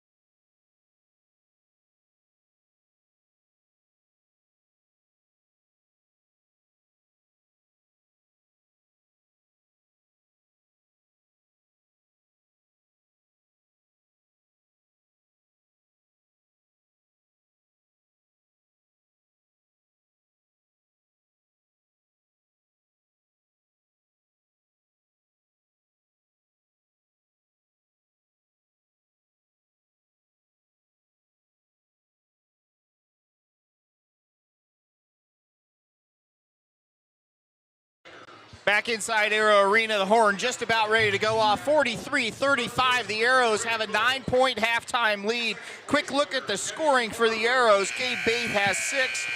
Tyler Sauter, 7. Reed Emmons, you have to get on the board. Pax Ediger, hotter than a firecracker. 20 points in the first half. Nathan Bernhard, a smooth 6. Garrett Davis, a couple buckets, 4 points. Those all add up to 43. And then really doing the damage on the other side, Brandon, really 2 guys. Oscar Webb's got 11. Brendan Wilson's got 6. And then you can throw Braden Olson in there as well at 6 points as well. And, you know, we got a pretty good fast-paced contest here in our hands. Yeah, great game.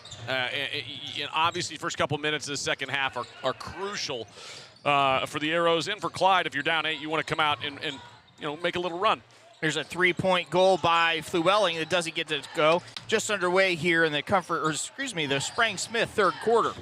They bookended each other. I got to remember that. I don't think that was the guy they wanted shooting that three. Good call by the official there. Bernie was getting just raked across the arms. And, yeah, you're right. That was a nice play that they set up, but I'm not sure Flewelling is the guy they wanted firing up that three. Yeah, I don't either. He's got one goal that's went through, and that was a 2-point shot. Here's Edgar going to get called for a travel. He went up and said, I'm not sure what I'm going to do. And I think Pax is right. I don't think that should have been a travel technically. I think the official blew his whistle too early and anticipated that call. That's not a travel. What a move, but just couldn't finish. Sheesh. Pretty athletic move right there. I think Messer. Oh, that is going to be called a blocking foul. Bernhard lowered the left side a little bit there, and Messer went flying. We'll see the very end of that, and Bernie just said, hey, I'm 6'6", 230. I'll just run you over and walk away. Well, Messer's a graduating senior. We would see that week 3 next year. Bernhard up the middle or around the end, and linebacker Messer, who knows? Oh, nice left right there by Gabe Baith and a finish. And that was an ode and a reminder that we do play Clyde next year, and we renew that rivalry on the gridiron. Flyers are always tough. A lot of contact right here. Messer did a nice job there of initiating the contact, and there was some contact. I'm not sure it could have went either way, but I will say good job by Messer driving to the basket against big Nathan Bernhard, and then, he sold it. I talked about that all the time. What he did was he sold it, and you have to do that. It's like when you're in the box and the pitch comes inside and you think, that's a 50-50. I don't know, it didn't hit me, but it looked like it. Run to first base. Yeah, grab your arm, grab your stomach, whatever. Grab something to make it look like, that's just gamesmanship, my friend. Sell it. It's gamesmanship. That's what we call it. It's got to sell. Now you sound like Trading Places. Messner, second foul shot, up and in, converts both Connery Manufacturing foul shots. Good holiday movie. Love it. Reed Emmons back on the floor. Gabe Baith thought he was gonna stop and pop, looking for Bernhard, the big man down low, and he's gonna swing it over Tyler Sauter, wide open three. Book that 3 ball for Tyler Sauter. Go ahead and give him 10 points on the night. Hey, there's your second scorer tonight, but also Gabe's got 8. Bernie's got 6. They're really spreading it around is what I meant to say. Olsen, you know what they say about Olsen? He good. He's tough, and he's got a quick 8 here, and he didn't start the ball game. Emmons. Swing it one more. Edgar out at the arc. Gets it in to Bernhard. Bernie does a good job, Brandon, backing down. Swings it out to Emmons for 3. Doesn't get it to go, but it does hit the, what do you call that? Support beam? The beam? Rubber band? Yeah, the wire. Looks like, wire. Depends if it hits the beam or the wire, the pole or the wire, but either way, it's out of bounds. That's why those freestanding hoops are way better. You never see that, but they're also really expensive and a pain in the butt to have from an operations standpoint. Oscar Webb gets a 3-point goal to go. We highlighted him at halftime. He had 11. Now he's got 14 after that triple made. Down to 6 and a turnover just like that. I'm calling timeout right now. Charge, call that. Oh, I don't know about that. Let's take a look at this on the replay. Charge. Is the goal going to go? We'll take a look at it. He was there. Good job. Great work underneath by, I think that was Pax. A really nice job of getting there. I think the Clyde folks thought he might have been a little too low, but he was there. And that's one of those tough calls right there. Keep in mind, that's 3 fouls for Oscar Webb. And more importantly, Chris, they had a chance to cut this to a 4-point game, and they're going to have another chance right here. Braden Olsen goes right to the goal. And you got 5 of them, and now they've cut this lead down to 4. That's 10 now. I think I'm with you, Jason Hess. If I'm him, I'm getting a timeout called. 4-point lead. 9 at the start of the third quarter, now down to 4, 48-44. I don't know if they've made some kind of conscious decision here to try to tighten up the calls, but you can't call the second half differently than you called the first half, and now there's an issue at the table. They're asking if the goal was good by Webb. They didn't signal that when they come over and called the foul. They just called the charge foul, didn't call whether the goal was in or not. And they're talking about it right now. That's right. Officials are. And, that's a tough call. He did let go of the basketball, I think, before the contact. So that's really what it comes down to, officials talking over here about it. And this official that's doing the communication here was the one that did call the charge foul.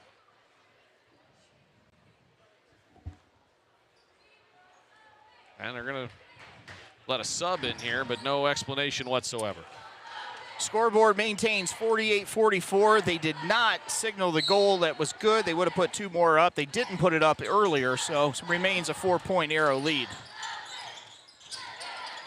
That out-of-bounds play was designed to get it to Paxson, and it kind of got stalled.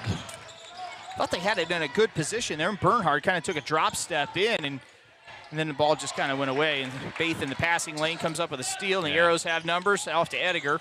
Dashner really, the Arrows turn it over. Dashner with an ill-advised pass on the other end. I don't. Tell me how you really feel, Chris. It's a 4-point game. I mean, I know sometimes guys just like to let their guys fight out of it, but right now I think I would have called one. But now you can get this down to a 1-point game or a 2-point game here if you're Clyde. And you got a matchup you want here with Webb against Bernhardt. Webb's a good, crispy player there, and he takes Bernhardt off the dribble, doesn't get it to go. Good rebound by Tyler Sauter, going to great job. Save a couple points there. Nathan did a great job right there, staying with the smaller, quicker, shiftier Webb, and now Baith attacks on the other end. But really, I mean, that was the matchup that they clearly, Coach Schetzer said, we want to do this screen high, get them to switch because they're not hedging. We're just straight switching on those screens up top, right? So it's a straight switch up top, and they got the matchup they wanted, but Bernie did a really nice job of not fouling, but staying, competing, contesting against that drive by Webb. I think I missed a foul there, Brandon. Gabe Baith gets the first counter manufacturing shot to go. That was Webb's 3rd foul. I thought that he was the one that drove to the bucket. It appears that must have been Flewelling that went down there and got the charge call. I thought it was Webb. That would be his 4th. No, Board still says 3. I thought actually that was Messer, but maybe Okay. I'm wrong too. Okay. I don't know. Okay. Listen, it was more than 30 seconds ago. I don't remember it. Right. Baith gets both charity tosses to go, give him 10 on the night, and the Arrows back to a 6-point lead. Nice drive on a baseline, open 3. Oof. That's Pax got away with a hold underneath right there. He did. You and I both saw it. It's still Clyde's ball, so it doesn't matter. But he got himself a little too far underneath, and he got away with the hold. And Coach Schetzer saying the same thing. I think Coach Schetzer would say, "Yeah, let's call the foul. That'd be 3 on Pax." Yeah, that would have been a big one. Pax got to know better, but he got away with it. He kept his arm low and inside. It's just like if you're holding on the offensive line. Scruggs backs down Bernhardt, Great doesn't D. get that one to go, and the Arrows have numbers 2-on-2, gets it off to Baith. A little back behind him. Here's a 3 ball. Boom. Go ahead and nail that down for 3. Gabe Baith now with 13 on the night, and the lead back out to 9. Triple from Flewelling, and he gets that to go. Back-to-back threes matched. And there's a 3, so maybe I was wrong earlier talking about Flewelling not being the guy to take that 3. A lot of physical contact there. Sauter open let 3. one go. It's in rhythm, but the ball never went inside. Remember, you want to try to get one in and then back out. Flewelling, shot. nice shot. He gets, or Price Carter, gets that one to go. Really athletic shot there. 4-point game and a turnover. Oh boy. And I'm calling a timeout right now. we're definitely playing a little loose right now. Park ball. Oh yeah, they had the Baith double. from Nigeria doesn't get that one to go. Ball never went inside. That's just a little too deep. I know he has good range, but that's deep.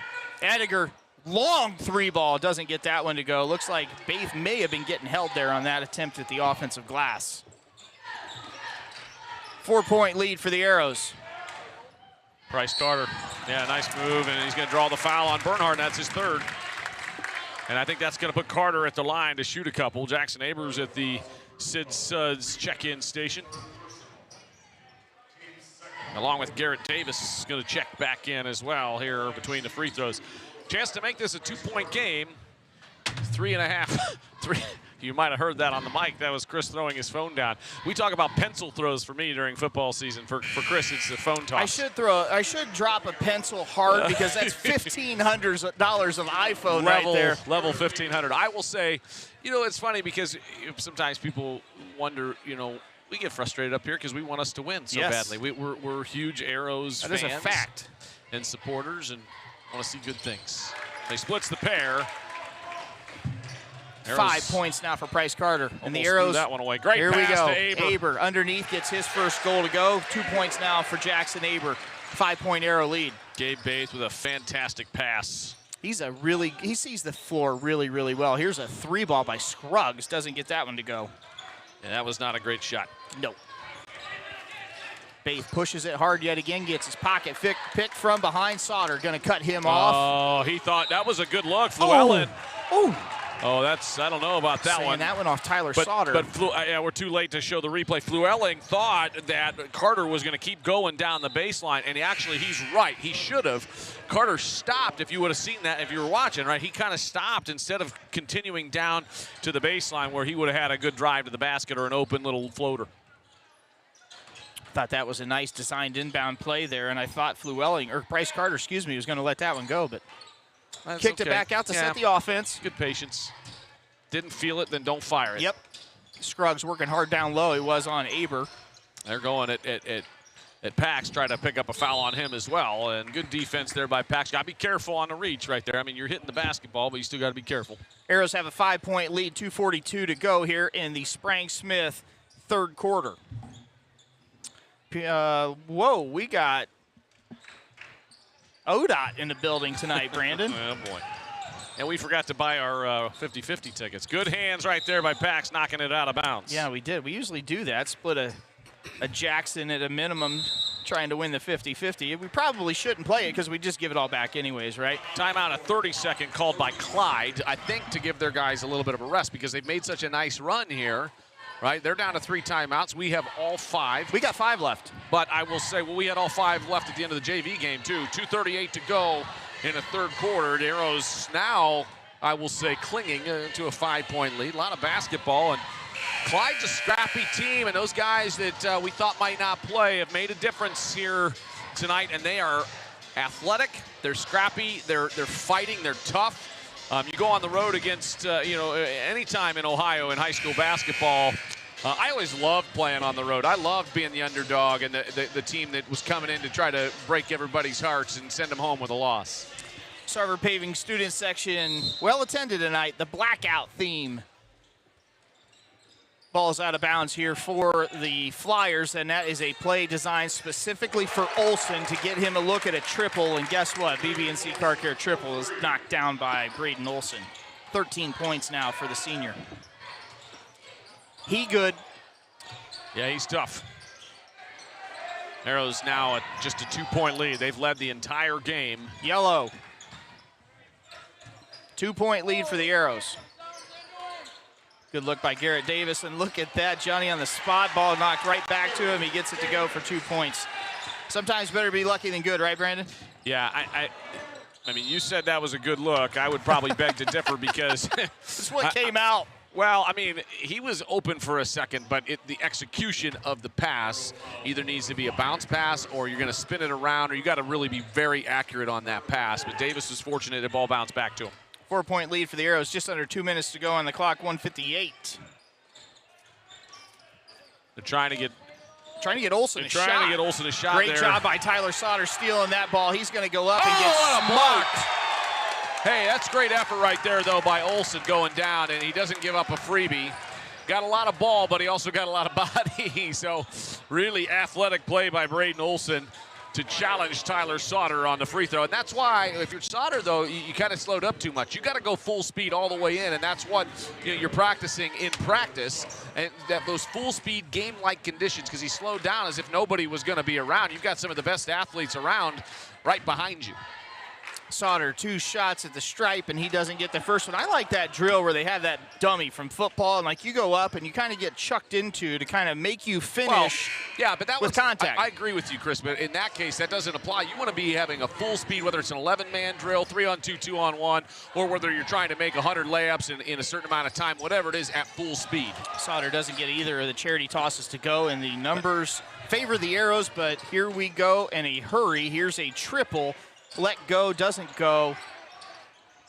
Oh, fortunate to get the rebound there are the Arrows, and we've got numbers. Gabe Baith goes up, doesn't get the foul called. My goodness, I thought Olsen got him. I thought there was good verticality right there, actually. Gabe did a good job, but he drew the contact. So Gabe initiates that contact, Chris, and that's why it's not called. It's a good take to the basket. I think that's a really good no call by the official. I'm just still kind of stuck on verticality. You know. Do you need a dictionary? No, I'm good. Oh, okay.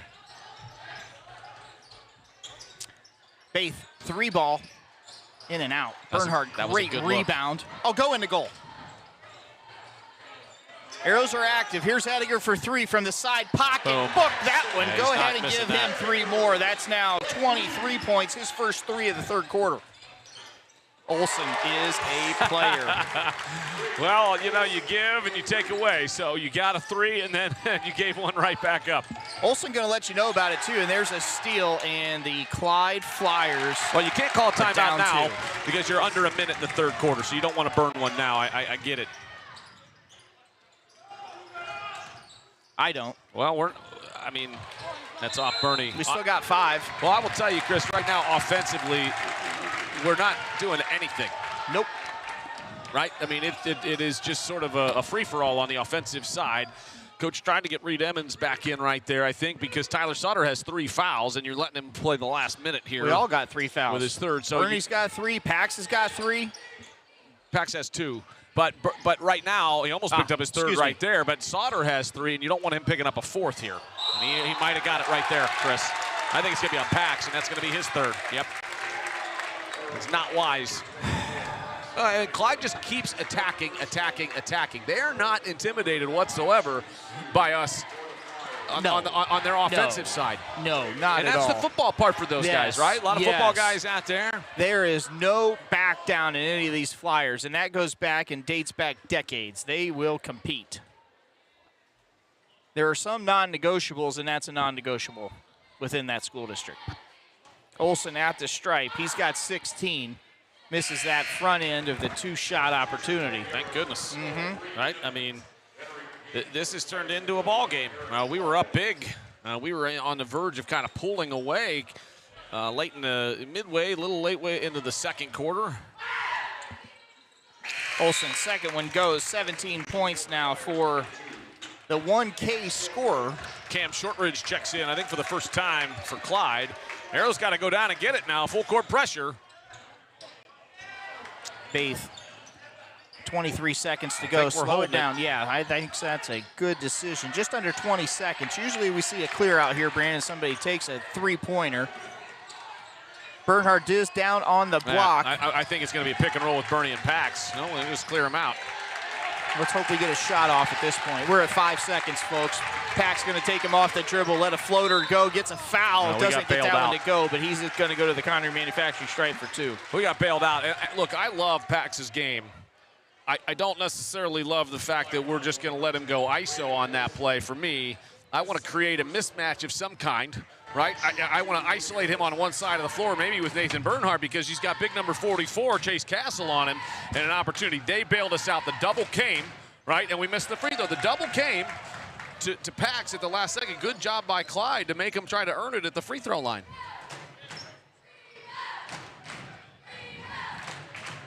Pax gets his 24th point to go, and the Arrows have a 2-point lead. They're not going to get a shot off. We're going to head to the Comfort Control 4th quarter right after this. Simonson Construction is proud to Harris Dealerships, where great prices meet an even better selection. We're driving home the best experience you've ever had. With Chevrolet, Ford, Chrysler, Dodge, Jeep, and Ram, find the ride that defines you. And our huge selection of high-quality used cars and trucks is why you should check Bill Harris first. 3 brands, 3 convenient locations, 1 unforgettable Bill Harris experience. Dive into great prices, explore a better selection, and enjoy the best buying experience with us today. Bill Harris Dealerships, the name you know and trust. BillHarrisDealerships.com. Bo Lacey Construction is proud to sponsor Arrows Athletics. Experience you can trust done right on time. From siding to windows, decks, and bathrooms, Bo Lacey also is your go-to company for all your roofing needs. Whether it's your house or your business, we've got you covered. And don't forget to check out the new Hover 3D app so you can see what every exterior home project will look like when it's finished. Scan the QR code.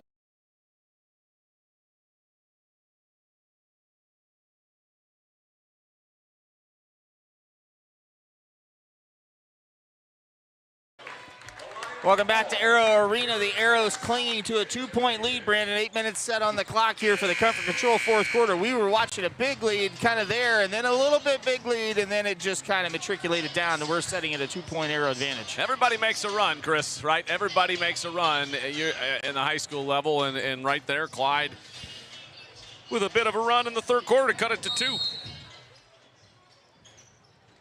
Big fourth quarter, obviously, with a 2-point lead. Arrows with all 5 timeouts. Clyde with 3. Fouls reset for the quarter. Arrows go back to that starting lineup. Looks like the Arrows just a little calmer here as they come out in the fourth quarter. Reed Emmons, huge shot, his first shot of the night that goes through the nylon. 3 points for Emmons. Back to a 5-point Arrow lead. Messer gets that one to go for 2 points for himself. I'll trade 3 for 2s all day long, BW. That's good math, Chris. Thank you, sir. Oh, here's Pax Edgar wide open. Nice closeout by Messer. Foul. Well, they're going to call it. Yeah, that's a good foul by Messer. I mean, he's got 2, but he was going right to the rack. Yeah, I didn't like the closeout. He didn't close out with his hands up. He didn't chop his feet. He just went out there and said, all right, if he goes around me, I'm just going to bump him.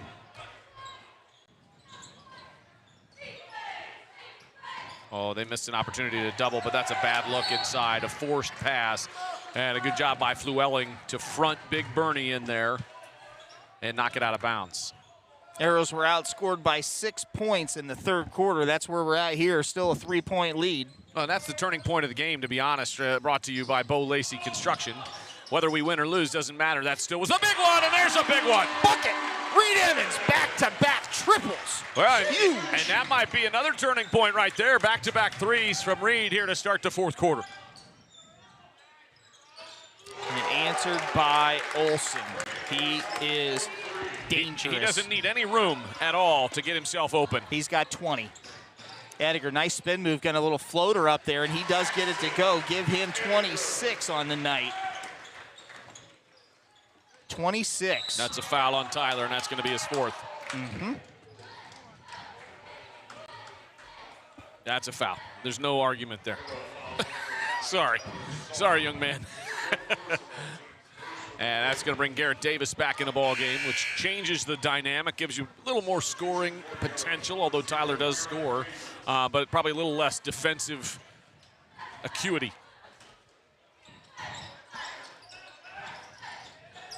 Now we got caught chasing him. Not good. Great play design, but we got caught chasing him and going behind and following him on that, and nobody was there to help. You can't get yourself in the air. Good hustle by Reed to track it down. Bernhard back to Emmons, back-to-back-to-back. Yes. Reed Emmons. Clyde calls a timeout. No, we called timeout. We call timeout. Jason Hess uses his first. Emmons, huge. Back-to-back-to-back triples. 72-66 lead. Jason Hess calls a full timeout. We'll be right back after this. Players Dealerships, where great prices meet an even better selection. We're driving home the best experience you've ever had. With Chevrolet, Ford, Chrysler, Dodge, Jeep, and Ram, find the ride that defines you. And our huge selection of high-quality used cars and trucks is why you should check Bill Harris first. 3 brands, 3 convenient locations, 1 unforgettable Bill Harris experience. Dive into great prices, explore a better selection, and enjoy the best buying experience with us today. Bill Harris Dealerships, the name you know and trust. BillHarrisDealerships.com. Bo Lacey Construction is proud to sponsor Arrows Athletics. Experience you can trust done right on time. From siding to windows, decks, and bathrooms, Bo Lacey also is your go-to company for all your roofing needs. Whether it's your house or your business, we've got you covered. And don't forget to check out the new Hover 3D app so you can see what every exterior home project will look like when it's finished. Back here inside Arrow Arena, 6 minutes, 24 seconds on the fourth quarter clock, presented by Comfort Control. And the Arrows, with a back-to-back-to-back triples out of the hand of Reed Emmons, has extended this lead to 6 points, Brandon. Turning point of the game, we've had a couple. It's kind of bounced around. In that third quarter, it was the run by Clyde, and now here in the fourth, Reed Emmons, who had 0 points in the first 3 quarters, has 9. It's good math. You're welcome. On 3 shots. Clear out. Bernie carding him up at the elbow. Good job getting on the deck, and they're going to call timeout. Yes, Jason Garrett Harris, Davis with a great defensive play, and I just said, boy, you know, maybe a little less defense with Garrett in there for Tyler, and he proved me wrong right there. Good job using those hands and knocking that ball away, and Coach Hess wisely calls a timeout right there with 6:10 to go here in the fourth quarter. Arrows with a 6-point lead, Chris, and it's been an entertaining basketball game. I love it. If we get, 10 more of these to call here inside Arrow Arena with Jason Hess' squad, I'll love it, man. This is fantastic, and it's been back and forth, and we haven't really been setting. You and I have been standing quite a bit, to be honest, tonight, because it's just action-packed, man. Lots of fun. On the floor for the Arrows. The starters minus Sauter. Garrett Davis is in for Tyler Sauter and his 4 fouls. Reed Emmons going to be the trigger man. Gets it into Davis, and he's running point here. Clyde's man-to-man right now. Paxson off ball over on a wing. Reminder, Pax does have 26. He had 20 in the first half. No count. There is a count up there. Good job by Bates to get rid of it. Pack's going to go right to the goal, gets smoked right in the chicklets, and he does get that one to go. Head coach Jason Hess saying the same thing to the officials. 28 now for Edgar. Garrett got away with a push. Another 3 ball from the corner, no good. No box out. That's a double dribble. Well, they could have called a foul on the play, and so I think we'll take that one. Clyde with a huge possession here, Chris. The Arrows that stretch it back out to 8. They need a basket here. They need a basket, and let's be honest, we need to stop if you're an Arrow fan. Oh, man. Llewellyn was open again on the same play, and we did the same thing defensively. We trailed him all the way around. They just missed him and didn't throw it to him. And that's an unwise foul right there, 25 feet from the basket. But I get it. You got something to use if you're Garrett Davis, and you're guarding Braden Olsen, probably the, if not the best, one of the best players on the floor. Olsen's got 20, and again, reminder, folks, we didn't expect to see him tonight, but here he is. I know you did. Well, I was taking him at his word. Maybe he got cleared. He was lying. Maybe he got cleared, right? It happens. It does. They get the matchup they want off that screen. And he had a good look at it, but we missed it, and Emmons couldn't hold on to it. So they ran that high screen probably half a dozen times to try to get the Webb matchup on Bernhardt, and we just keep switching. Instead, we haven't tried to change anything up on that pick and roll defensive coverage. I'd like to see us maybe jump it with both guys every now and then, and maybe at least do something different. 4 fouls now for the Arrows, Reed Emmons. Here, guess what? They're running it again. Bernhardt got away with one there. 2-arm shove on Llewellyn. Yeah, Llewellyn. Here's a 3-point shot by Brennan Wilson. He gets it to go. He's got 11 now on the night, and the Arrows lead shrunk to 5. Pax off the dribble, goes right to the rack. Good job off the glass. Go ahead and count those 2. Kids on fire, getting 30. What I love from his game on that drive to the basket, he's able to hang in midair, draw the contact, and not many guys can finish through contact like he just did. Michael Jordan-esque, kind of hanging in the air. Sure. That's maybe a stretch, but that was a great move. Edgar's got 30 markers tonight, looking for 31 from the County Manufacturing stripe. Kids played a heck of a ball game. I think we might be speaking to him here. Let's hope the Arrows can hang on to this one here in the postgame. And reminder to join us on the Janney postgame show. We'll have head coach Jason Hess select our player of the game, the Bo Lacey Construction Hustle player of the game, and some more fun nuggets. Lead stays at 7 points. Edgar doesn't get that free toss to go. Wide open. Big 3 ball, doesn't go. Bernie up, aggressive with the board. I love it. The kid is showing a lot of aggressiveness coming down with that basketball. Can stretch it out to a 9 or 10 point lead right here with 4.5 minutes to go. He lost control of it going to the basket. Arrow's going to maintain possession here. 4:39 to go on the clock. Pax has to be careful to not beg too much to the officials, whether it's a foul or not. These guys talk to each other, and they'll be in other crews and mix around. And unless you're, LeBron, you got to be careful, right, to beg about begging too much. Pick a different one. I that guy. Oh, Edgar, another one. Look, didn't get it to go. Good effort by Bernie to try to back tap that one around and keep it alive. Good job by Reed as well. They're going offense, defense here. And getting Reed out of there with his 4 fouls and bringing Grayson Bates back in. Well, we talked on Tuesday night to Bernhardt about carrying that momentum from the football field over to basketball, and he was very honest and said, yeah, I expect to do it. And he looks like a really, really aggressive player here tonight. Yeah, you can tell he is much more aggressive out on both ends of the floor. Now, he's only scored 6 points, but that's not his role offensively for this Arrows squad, so that's okay. And a lot of hands. Drill. Yep, yeah, a lot of hands. That's a tough assignment, and I think that's where he's got to give him just a little more respect. And I think that's his 3rd. It's his 3rd. I feel like they took one away. They might have, because he did have 3 at one point, so one got taken away and given to somebody else. So nonetheless, Bernhardt with 3 fouls. At the line is number 14, Brennan Wilson. Sharpshooter got 11, now make it 12 on the night. And the lead for the Arrows shrunk to 6. At the Sid Sud scorers table is Reed Emmons checking in for Grayson Bass. So to your point, they're going to go offense, defense here and get the junior sharpshooter back on the floor. Wilson's second attempt is converted. 13 points now. Timeout for Wilson. Clyde calls a full timeout. We'll be right back here on the Ashland Arrows Broadcasting Network. Harris Dealerships, where great prices meet an even better selection. We're driving home the best experience you've ever had. With Chevrolet, Ford, Chrysler, Dodge, Jeep, and Ram, find the ride that defines you. And our huge selection of high-quality used cars and trucks is why you should check Bill Harris first. 3 brands, 3 convenient locations, 1 unforgettable Bill Harris experience. Dive into great prices, explore a better selection, and enjoy the best buying experience with us today. Bill Harris Dealerships, the name you know and trust. BillHarrisDealerships.com. Bo Lacey Construction is proud to sponsor Arrows Athletics. Experience you can trust done right on time. From siding to windows, decks, and bathrooms, Bo Lacey also is your go-to company for all your roofing needs. Whether it's your house or your business, we've got you covered. And don't forget to check out the new Hover 3D app so you can see what every exterior home project will look like when it's finished. Back inside Arrow Arena, 4 minutes, 21 seconds on the Comfort Control fourth quarter clock. And the Simonson scoreboard, Brandon, says 76-71, Arrows lead.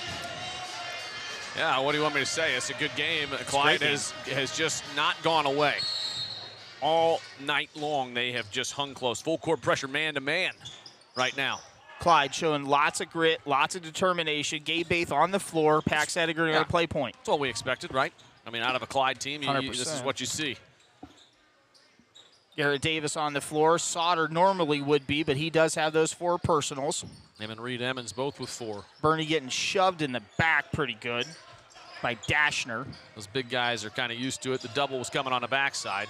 Good job there. Nice kick back to Bernie. I would have liked to seen him go right to the rack. I'd like to see him kick it opposite. Here we go. Ediger lets it go. That's not a good shot. Great job, Bernie. Again, I love Pax, but that's not a good shot because you're a step inside the three-point line, which is the worst shot in all of basketball. If you're going to catch and fire, go ahead or go all the way to the basket or pull it out and reset. You've got no shot clock here in Ohio in the high school level. I would prefer a shot clock personally. Me too, even if it's at 35 or 40. Something. Oh, my. Oh, boy. Oh, boy. Well, there was the screen again, and you end up with Olsen on Bernie, and Bernie's a great athlete, but that's just a complete mismatch, and that's what you want if you're Clyde. 23 points for Olsen now in the Flyers. They've gone small right now. Clyde has gone small with all their guards and tried to bring in their shooters here. Down to a 2-point Arrow lead. Ediger goes to the goal, gets it off the glass, give him 32. That should have been a foul on and 1. A lot of contact, but they've let him play here. These officials have been really good. Olsen my. From deep. Doesn't get it to go. Great job by Bernie. Being aggressive, that foul going to be called on Jackson Dashner. Nice job, Nathan Bernhardt. That's only the 3rd foul in the 4th quarter right now for Clyde, so they've got 1 more to give before they're in the bonus. Sauter going to check back in. Sid Sud's substitution station is active. Reed Emmons in and Sauter in. I would have preferred to see Bernie keep that ball up instead of bringing it right down, but it worked out to the Arrows' advantage there. Nobody's taking it from him, let's be honest. But, yeah, he is as strong as an ox. Not here, they're not. Not here. Baith back to his familiar position, running point, gets it up quick to Paxton Ediger. Ediger doesn't get that one to go. Good job by Bernhardt, yet again, aggressive under the goal. Oh, boy. Oh, no. Well, they fouled it. We didn't box out. Great job by Webb getting that board. That's a double if he puts it on the floor. This is a dead ball. Oh, that should have been a double dribble. And Bernie got away with a reach right there. We got a little lucky right there. Good job of going after the board, though, Nathan. Good job, big man. I love it. He's been really aggressive. We're down to crunch time. Nathan has been, you can tell the difference from last year to this year. We talked about it in the football broadcast as well. He's been really aggressive. Been fantastic. You expect the Arrows to run a little clock here, Brandon, or you think we just keep running our offense? You're running your offense, trying to get a good shot, trying to get it to Paxton if you can, work through him, maybe an inside touch if you can. We haven't gotten many inside touches lately. Sometimes, and there it is, they got Nathan inside. Bernhardt drop step, kicks it out. Oh, you got to pass that right away, Tyler. This is a decision that you're going to see on replay. He catches it on the outside right here. He drives. He had Reed wide open, who has 3 threes to start this quarter. Tyler needs to catch that ball and immediately swing it to the top of the key for a 3. Foul was committed by Jackson Deschner, his first. That'll send Sauter to the line. Or excuse me, they called it on Brennan Wilson. I thought that was on Dashner. It wasn't. 2 fouls now on Wilson. Sauter's first attempt is up and heavy and tried, but the rim's a little tight. Didn't get it to go. You're blaming the rim? I don't know. Sauter's got 10 points on the night. It's the wrong hoop. Scruggs. I like saying that. Scruggs checks in. Is that your John Lucas? Scruggs. Yeah. Mims. The bigs. Chris Mims. Sauter with 11. I got my bigs, guys. Gotta go with the bigs. Oh, man. That guy. He's a terrible coach. Good man. He's awful. Good man. Terrible coach. John Lucas. Zadrunas down there in the bottom, man. He's my big. Did I ever tell you I ran into Zadrunas once in a bar? We'll tell you that story another time. Sounds good. Olsen kicks it back out. Scruggs, I thought he wanted the three. He's trying to take Bernhardt off the dribble. Wow. Oh, great block by Bernie. Bernie, get it out. Oh, that's huge. I mean, you're a 5-point game. That cuts into a 1-possession game if he's able to finish. Nathan comes up, and he's the stopper right there inside, and that's what he can do best for this squad defensively right there. I think he controls the paint, protects the rim, and if somebody comes in there, if he's got fouls to give, he can use them late in the game. It's a fantastic job, and Sauter back to the charity stripe. Connery Manufacturing line. This is what this game's going to come down to for the Arrows. You got to make these to extend that lead, and Sauter now missed another one at the line here. Yeah, he's just a little flat. His legs look a little dead, and everything's a little flat right now. Yep. Let's be honest. I think he would prefer to play a football game today than a basketball game. Let's be honest. As long as it wasn't against Marion. Right. I'm going to say Sauter was over the line, so that one's not going to count. Maintained at 5-point Arrow lead. All right. Big possession coming up. Hey, thanks to Whitcomb and Hess and Penn Station for feeding the boys after the first scrimmage over at Jonathan Alder, and over to Lighthouse Wealth for feeding the boys after their first game last night at Norwalk.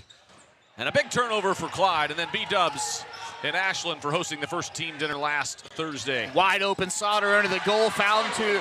That's big. For 91 seconds to go, and the Arrows with a 7-point lead. Yeah, that was a 4-point or 5-point swing potentially right there. Big one.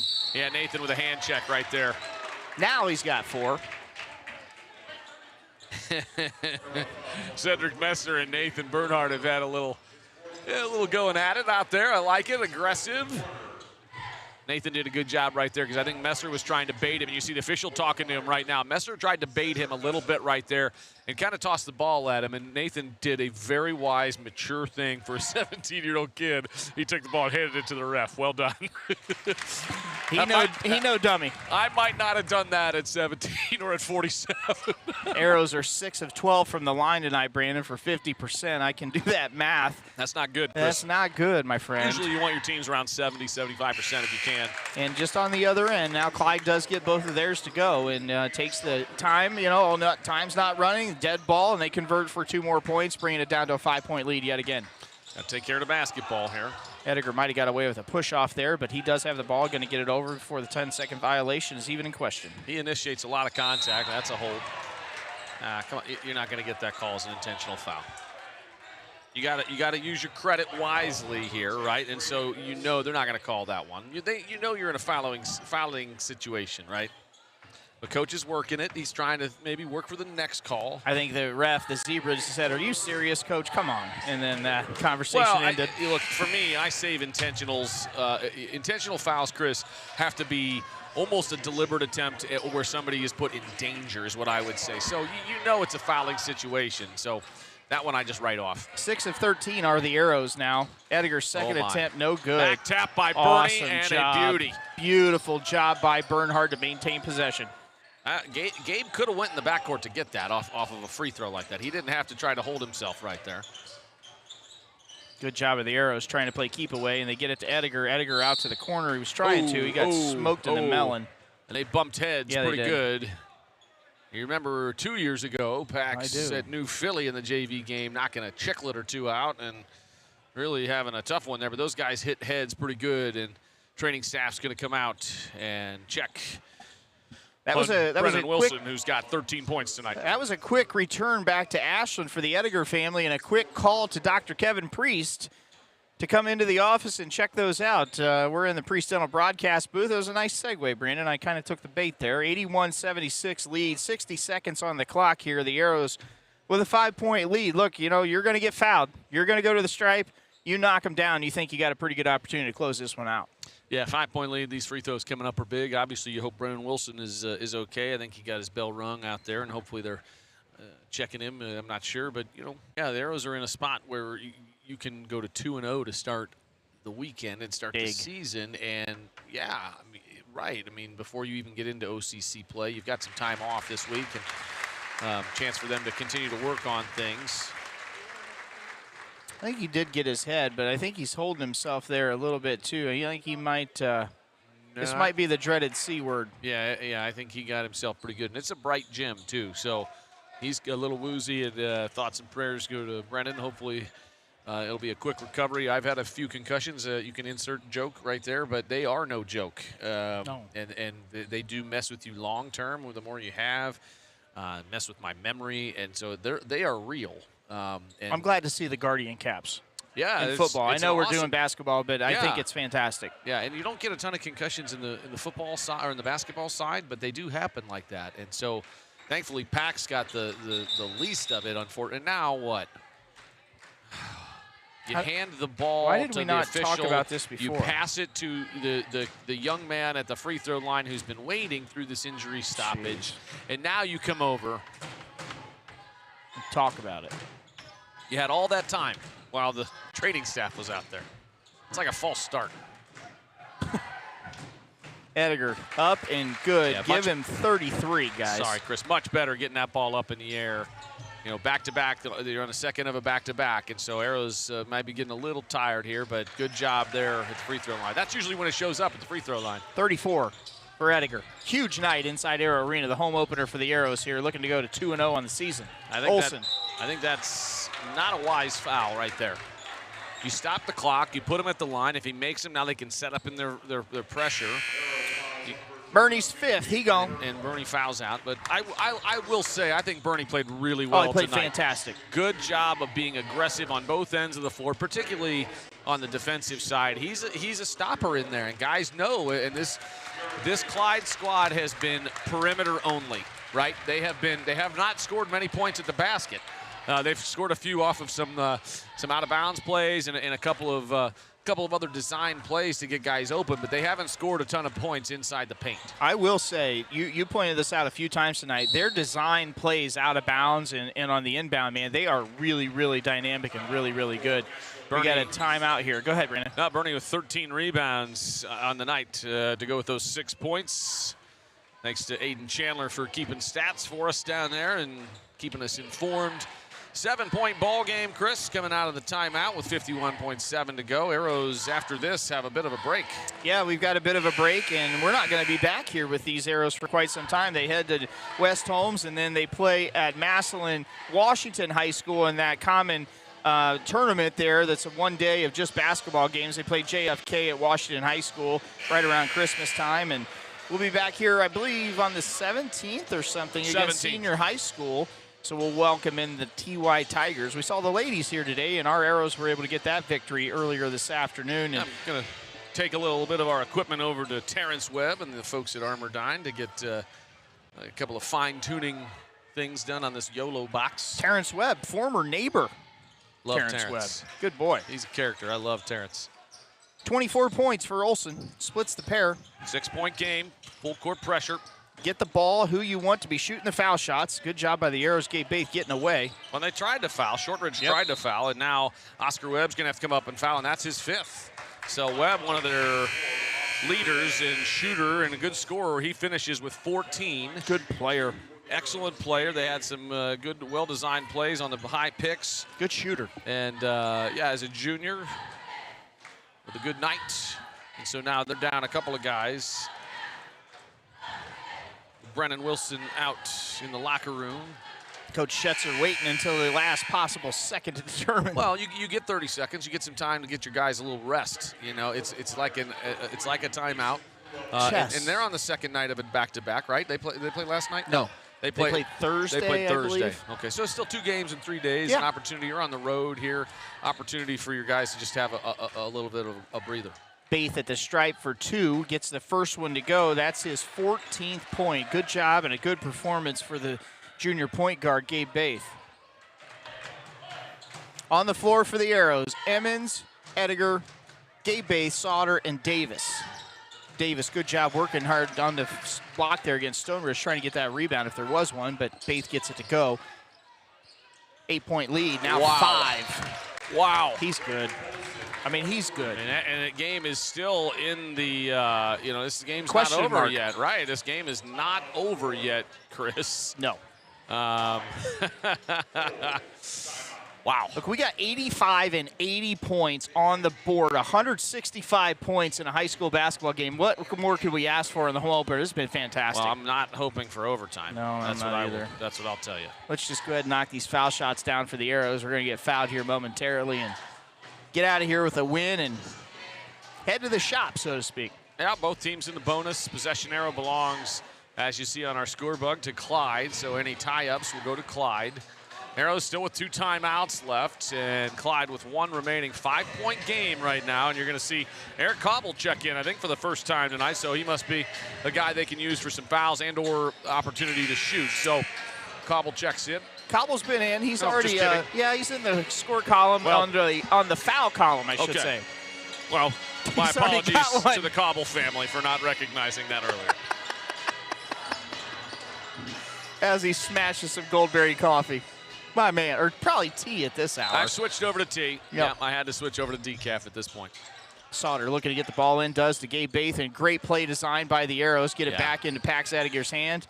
They're going to foul right there. They got, Pax turns it over. Trouble. Oh, Trouble. boy. This is trouble. You can't foul here. Boy. Arrows dodge a bullet. Really nice defensive play by Tyler Sauter. Challenging here. You'll see it on the Sarver paving replay. He doesn't pick up a foul, and a big rebound underneath for the Arrows. Chris, that was a huge play. They make that right there. We got a whole different ball game, and that's your turning point that I will give you by Bo Lacey. 85-80, and right there you have your turning point of the game because we turned it over and then we held them, or else that was an opportunity to cut that to a 2-point or a 3-point game. I think, actually, in a way, Olsen may have been better off kind of pulling it back out and trying to fire a 3. But you can't blame him for being aggressive and going to the basket right there and trying to draw contact. But a good job by Tyler Sauter, avoiding fouling out and avoiding the foul. Baith, second attempt at the stripe. Gets it to go. He connects on both. He's got 17, and more importantly, the Arrows have a 7-point lead with 20 seconds to go. No fouls. No fouls, boys. Cannot foul here. And Pax with a big steal. That's it. Good job by these Arrows. That's our hustle play of the game, built by Bo Lacey as well. Right there, Pax coming from behind to seal the deal right there with the steal in the wing, on the wing from the Flyers. And now this ball game's everything but over with a 7-point lead, 9.9 to go. They call it elementary, my friend. It is just a matter of time. Baith at the stripe for 2 tosses. The Connery Manufacturing foul toss is coming. 9.9 ticks on the clock, and a 7-point, now make it 8-point lead. Baith with 18 on the night. Who are you thinking for your player of the game? I got it. I mean, honestly, there's a handful of guys Oh, that yeah, played this has really been well. fantastic. Look, anytime you put 88 on the board, I mean, there's going to be a lot of guys now. 19 points for Gabe Baith. Fabulous. Big night here for several of these Arrows, and they're going to walk out of Arrow Arena with a win here. 2.1 on the clock. A timeout is called. 7 points. It's just like baseball. I don't think there's a 7-run homer anywhere. And getting some boo birds in here inside Arrow Arena. You play to the end, and it's an opportunity, if you're Clyde, to practice on something, on an opportunity, and you play it like you're down a basket. So it is an opportunity for a coach to use every moment you have on the floor. I'm okay with that. I think, booing, I understand, because guys are thinking the same thing you just thought right there. But if I'm Coach Schetzer, I'm saying, okay, let's go out there. Let's go full deny. Let's act as if we're down one bucket with no timeouts, catch and shoot if you get the steal. Tremendous night for many of these Arrows. Baith with 19, Sauter has 15, Emmons 9, Pax Ediger 34 points tonight. Nathan Bernhard fouled out a little earlier, had 6 points, 13 boards. Garrett Davis with 6, and Jackson Neighbor tosses in a bucket as well. Those add up to 89 points. Pretty impressive. Did you do that math that quick? No, I didn't. The scoreboard. Okay.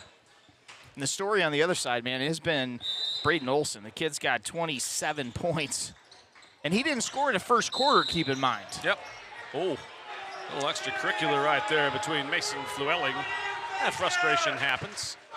And Reed Emmons You know, that's okay. And again, that was also an opportunity for Coach Hess and his squad to say the same thing. Hey, we need to play every play and get better on every possession, whether that's defensively or offensively. And right there, they did a good job. Tyler did a nice job of getting the basketball into Reed, who was the #1 option. It was kind of a decoy to send Pax to the corner, and then Reed comes up. And we missed another free throw. Come on, guys. Yeah, got a chance to get into double digits right here, young man. Foul shots, foul shots, foul shots. Second one converted, 10 points. So the weekend scoring 15 yesterday and 10 tonight for Reed Emmons. That prayer was just about answered. But the Arrows hang a 90 spot, Brandon, here inside Arrow Arena. 82 points here for. Is that the most you've ever seen here? It's the most I think I've ever seen. Yeah, I don't know. We'll have to get an official ask of Coach Hess, but man, oh man. Who's your player of the game? Got to be Pax Ediger, who put up 34 points, and I think that one's obvious. And, you know, when you put up a third of your team's points with 34, I will say this Flyers squad hung tough till the end, and they battled and battled and battled, and that's a good basketball team over there once those guys get healthy and get themselves to a point where, hey, everybody's been in practice and playing, and you get a little more chemistry. There were a couple moments there late in the ball game where I thought we were in trouble, and the Arrows responded. Left a few plays out there I think that we probably could have done a little bit better with, but the Arrows come out with a 90-82 victory, and that is all that matters. We'll take a break and be right back with our post-game show right after this. Simonson Construction is proud to sponsor Arrows Athletics, the most trusted and efficient construction company in the region. With a long history of doing things the right way from concept to completion, Simonson Construction solves all your construction needs for commercial and public projects. A truly local company providing award-winning comprehensive design and build services since 1974. For more information, scan the QR code or go to simonsonconstruction.com.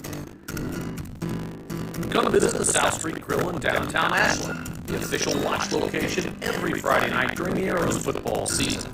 You can catch all the action in the bar area on the big screens. Elevated casual dining in downtown Ashland, steaks, seafood, hand-patted burgers, vegetarian options, salads, and a huge kids menu. Something for everyone in a completely renovated, historic building. South Street Grill, your home for Arrows football. At Bill Harris Dealerships, where great prices meet an even better selection, we're driving home the best experience you've ever had. With Chevrolet, Ford, Chrysler, Dodge, Jeep, and Ram, find the ride that defines you. And our huge selection of high-quality used cars and trucks is why you should check Bill Harris first. 3 brands, 3 convenient locations, 1 unforgettable Bill Harris experience. Dive into great prices, explore a better selection, and enjoy the best buying experience with us today. Bill Harris Dealerships, the name you know and trust. BillHarrisDealerships.com.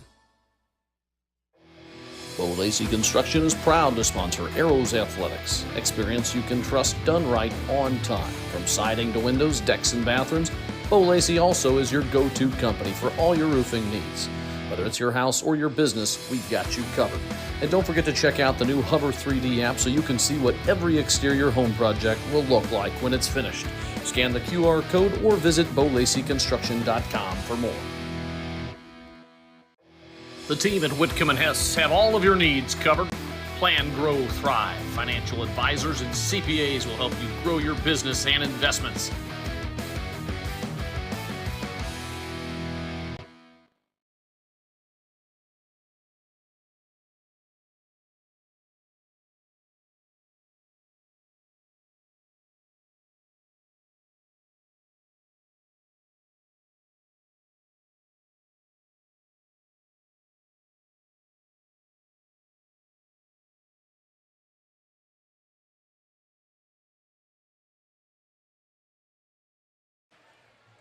Welcome back to Arrow Arena. The Arrows victorious here tonight inside Arrow Arena. 90 markers hung on the scoreboard and 82 for the Clyde Flyers. You know, I think the reality is, Brandon, anytime you post 82, you figure you're going to get a win, but not tonight. That's a good point, Chris. I hadn't thought of it that way, right? Yeah, but 90 points for the Arrows shows their offensive ability.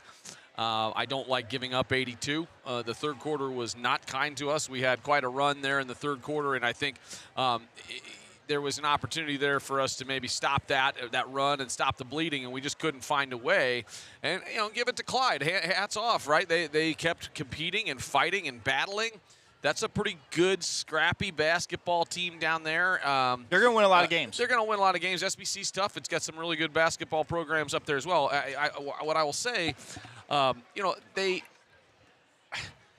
think once they have a little more opportunity to get their guys fully healthy and practice together, it's obviously going to make a difference for them. For us, 90 points is great. Nathan played really well inside, particularly on the defensive side. I'd love to see us mix up a zone every now and then. I think we get a little too predictable at times defensively, and we didn't make any changes. Even in our pick and roll protections, and pick and roll defense was always just a straight switch, even if it's big to little, right? So when you have big, little, and you're willing to switch everything, right? So you go from a guard to a post, and Nathan's a really good athlete, but that was giving them the matchups that Clyde wanted and made them comfortable. And so it was part of what drew a couple fouls on Nathan. It was part of what gave them a couple of good looks outside, and then if he had to come outside, their guards are obviously going to be a little quicker than him. And you're talking about a Division I level football player and athlete, but nonetheless, I'd love to see us mix that up a little bit more defensively. But, a win's a win. You're 2-0, so I'm nitpicking at this point, right? And that's just the coach in me thinking through what that looks like. But, our player of the game tonight, looking forward to having him up here and talking to him, although he's a man of very few words. Well, I've got experience with that with Coach Stack.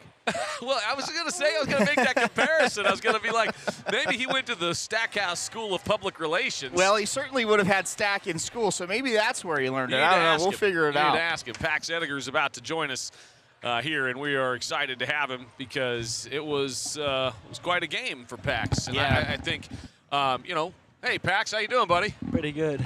Hey, well, how's it feel? 90-82. You guys are 2-0. How's it feel to be 2-0? Feels good, but we still got a lot of work to do. Like what? Defensively. Hey, that sounds like what I just said. Got to get better defensively for sure. How so? What do you think? Rotations, especially on the backside. If you guys watched the game yesterday, we were a little bit slow on the backside rotations, but matching up, just got to keep communicating and just stay connected as a group throughout the whole game and not let them go on runs. You're joining us in the Janney postgame show. Check out Rich Sturry over in Mansfield at Janney.com for all your financial needs. And Pax Ediger joins us, as Brandon mentioned. He's the Truax Printing Player of the Game, and he also gets the Applebee's gift card as a Player of the Game as well. So you can get a lady here from inside the Ashland High School and take her there and ask Mom and Dad for a little more money. I think you might need some. Or one of your buddies. Or your one buddy, of your whatever. You sisters. can go tonight, man. You can take He's your got mom, a lot of your options. dad. You got options. He's got a lot of options. Thank Where you. are you going? What are you thinking? Instant. Ready? Who are you going to take? My girlfriend, Sadie. All right, well smart done. man. See, I set it Shout up. out. You did set shout it up out. perfectly. All right, 34 points tonight. Is that the most you've scored here as an Arrow? I think so, yeah. I think so as well. What was going right for you? How did you feel tonight? I needed to just be more aggressive from last night. I wasn't aggressive. I wasn't looking at the hoop, so I knew I needed to just be aggressive. And then defensively, I knew if I played defense hard, it would lead to offensive points and runouts and stuff like that. So just trying to play hard on defense and then let it lead to offense. Refs let you guys play tonight. Oh, yeah, for sure. Right? I mean, it was a physical game. Mm-hmm. I will say defensively, I thought you did a really nice job out there as well. Offensively, I think you guys had an opportunity. You put up 90 points, right? I mean, after yesterday, you almost doubled your scoring output. What was the key there? I mean, we knew it was going to be a fast game, up and down, so we knew if it was working playing fast, then we were just going to let it work. So playing fast, got a lot of run-out layups, and then other guys knocking down shots. I mean, everybody, there was multiple guys in double digits tonight, so it was definitely a team effort and just pushing the ball and knowing that we have shooters all around that can just shoot it. Well, you scored 50 yesterday, but tonight was 90. Obviously, some more shots were probably going down tonight, let's be honest. But was the pace of the game last night the same as tonight, where it was just flat-out go on every time you had the opportunity? No, it was a lot slower. Okay. I mean, we still got it out and pushed, but Norwalk walked the ball up a lot and got into their sets. But we knew today was going to be a track meet, so Well, the Arrows, Brandon, 2-0 in the SBC early in the contest. They knocked the Truckers off and knocked the Flyers off tonight. And Pax Ediger's the player of the game. Good job, buddy. It was awesome. The first half, you were absolutely on fire, man. I mean, you're just knocking triples down and getting some goals to go right at the basket. So 20 points in that first half, Brandon. Tell me about how important those 3 threes that Reed hit in the fourth quarter were. Very big. I mean, last game, he was the leading scorer. He's been hot. He's been shooting well in practice, and there's a lot of growth from him, and we know he can knock it down. He's been a shooter since second grade, first grade, upward. I mean, he's a shooter. Dating back to upward. How about that? Inside the church at Grace Brethren Church. That's what he's talking about. What do shooters do? Shoot. Shooters shoot. Great job tonight, buddy. Good work. Player of the game, thanks to Truax Printing. Come on back right after this. We'll have head coach Jason Hess to break this one down right after this. Simonson Construction is proud to sponsor Arrows Athletics, the most trusted and efficient construction company in the region. With a long history of doing things the right way from concept to completion, Simonson Construction solves all your construction needs for commercial and public projects. A truly local company providing award-winning comprehensive design-build services since 1974. For more information, scan the QR code or go to simonsonconstruction.com. Come visit the South Street Grill in downtown Ashland, the official watch location every Friday night during the Arrows football season. You can catch all the action in the bar area on the big screens. Elevated casual dining in downtown Ashland, steaks, seafood, hand-patted burgers, vegetarian options, salads, and a huge kids menu. Something for everyone in a completely renovated, historic building. South Street Grill, your home for Arrows football. Welcome back to the Janney postgame show. I'm Chris Mowry. That's Brandon Wells. Head coach Jason Hess joins us after the 90 to 82 victory. Is 90 points the most you've ever seen scored inside this building? I don't know if I can say that it's 90 is the most. It's hard for me to remember. I think we've been pushing 100 a couple times, but we definitely got up and down the floor tonight. Both teams. The officials made a couple comments. They didn't know they signed up for a track meet. So yeah.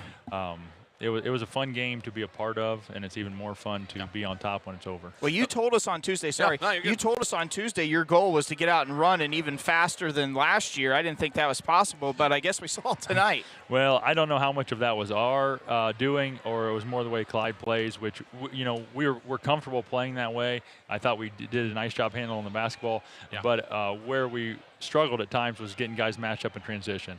And that's one of those things where it's just hard with one day or one morning shoot around to prep for how all that's going to go.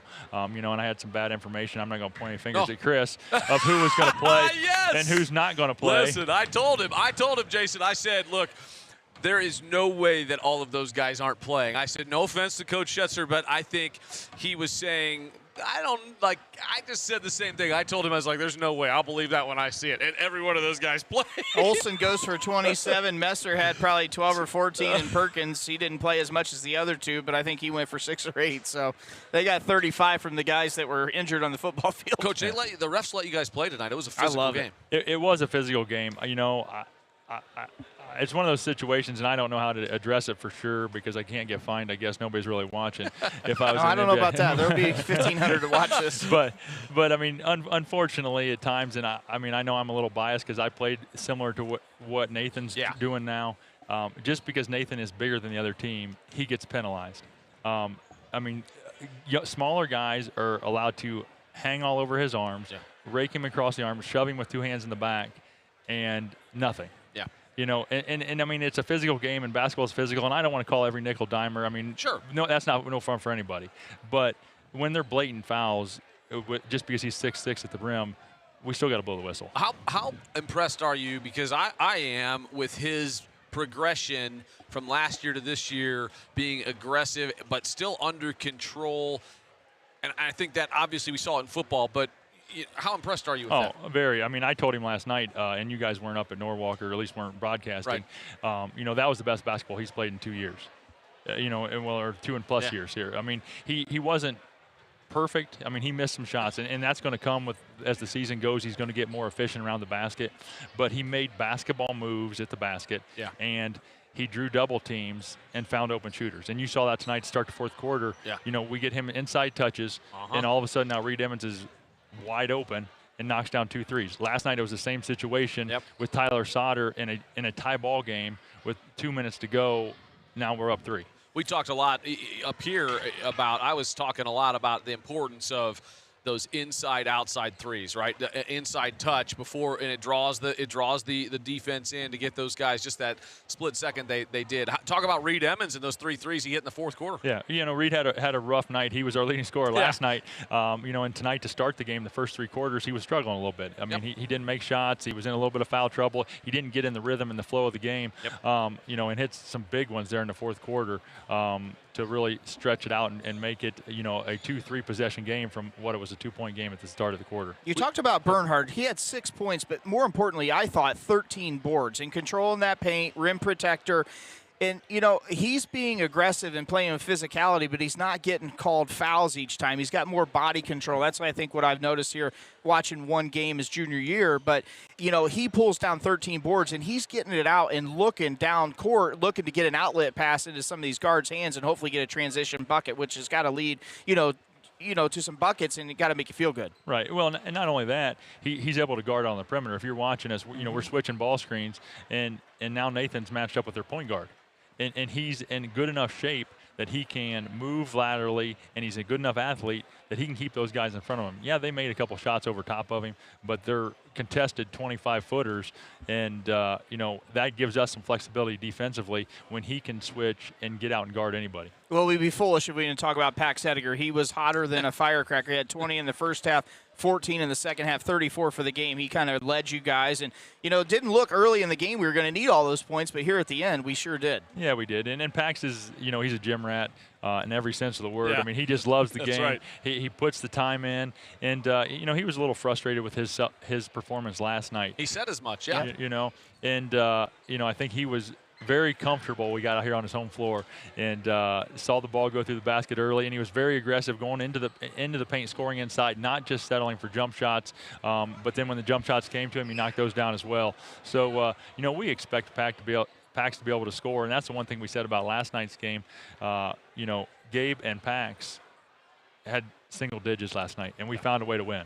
And that says a lot about this team, not only when you see a performance what Pax puts together tonight, but just the depth that we've got and the multiple guys that we got that can score, and any night can carry us on offense. Yeah, you found that you can win a game that's low scoring in the 50s, and you can win a game that's in the 80s, 90s. And that is an important thing to find out early. Well, good luck, you know, having some rest hopefully tomorrow, and you guys don't have a game until I think next Friday against West Holmes, yeah. and then so then you open OCC play. But enjoy the victory and celebrate being 2-0 tonight and tomorrow. All right, thank you, appreciate it, guys. Got it. Thanks, Brandon, I'll Jason. be right back after this to put a bow on this one. Simonson Construction is proud to sponsor Arrows Athletics, the most trusted and efficient construction company in the region. With a long history of doing things the right way from concept to completion, Simonson Construction solves all your construction needs for commercial and public projects. A truly local company providing award-winning comprehensive design-build services since 1974. For more information, scan the QR code or go to simonsonconstruction.com. Come visit the South Street Grill in downtown Ashland, the official watch location every Friday night during the Arrows football season. You can catch all the action in the bar area on the big screens. Elevated casual dining in downtown Ashland, steaks, seafood, hand-patty burgers, vegetarian options, salads, and a huge kids menu. Something for everyone in a completely renovated, historic building. South Street Grill, your home for Arrows football.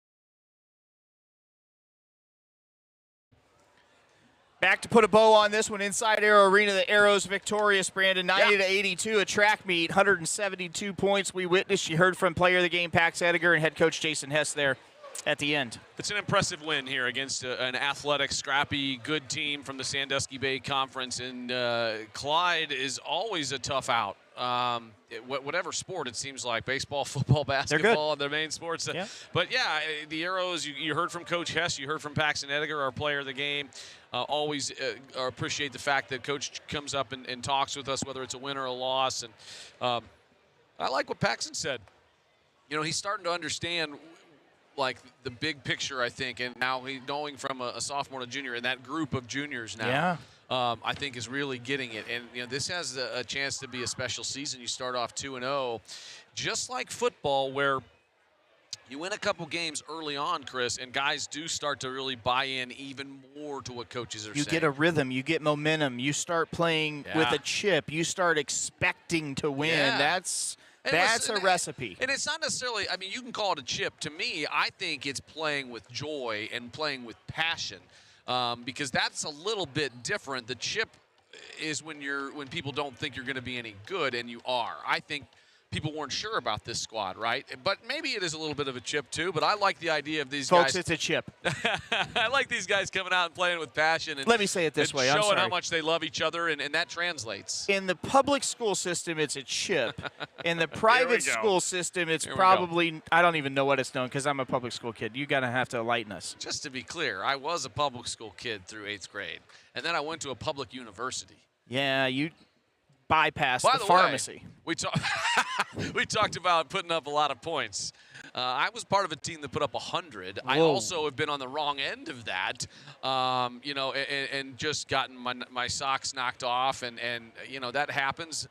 I will hand it to Clyde for battling here tonight. The Arrows start 2-0, Chris. The girls had a victory earlier today, and so they're 2-3, and now Can we sweep the weekend tomorrow afternoon? Oh, no. No, don't Okay. go there. All right. Don't. Look, we haven't won at Pittsburgh in a non-COVID playoff year since 2003, and it was 3 weeks after I got married. 2 weeks after I got married, I remember watching that. Celebratory. Yeah. We're going to get smoked tomorrow. Let's be honest. The Browns are going to get smoked tomorrow. There's no doubt. I'm proud of these guys for coming out here. They've all, this junior class has made some big leaps. Yep. And I think that's the key. Now, don't read your own press clippings and understand that, like, hey, we still need to get better. We got to work on things. How about we go to the foul line and start shooting some foul shots, right? That was one thing that could have had a potential to bite us tonight. Yeah, and again, you got to shoot the free throws well if you're going to win close games against good teams. And also defensively, we have to get better. Yeah. Like Pax said, our rotations need to be a little bit better. I think our pick and roll coverage needs to be a little bit better, mix it up a little bit. And maybe, I love the idea of being able to throw in a zone here and there, mostly because then other teams have to prepare for it too. Just to have it as a wrinkle and have it ready to go. Quick look at scoring before we sign off. Gabe Baith with 19. Tyler Sauter had 13. Reed Emmons with 10. Pax Ediger, the 34 we noted. Bernhard had 6. Garrett Davis had a smooth 6 as well. Jackson Aber, the final point producer, at 2 points. Those add up to 90 points. And the Arrows successful tonight inside Arrow Arena in the home opener for the 24-25 season. They push their record to 2-0. Their next contest next Friday night at West Holmes as they open OCC play. Brandon and I will see you back on the mics December 17th as the Arrows welcome in the TY Tigers. I'm Chris Mallory. That's Brandon Wells. Take us home, BW. God bless. Godspeed. And go Arrows.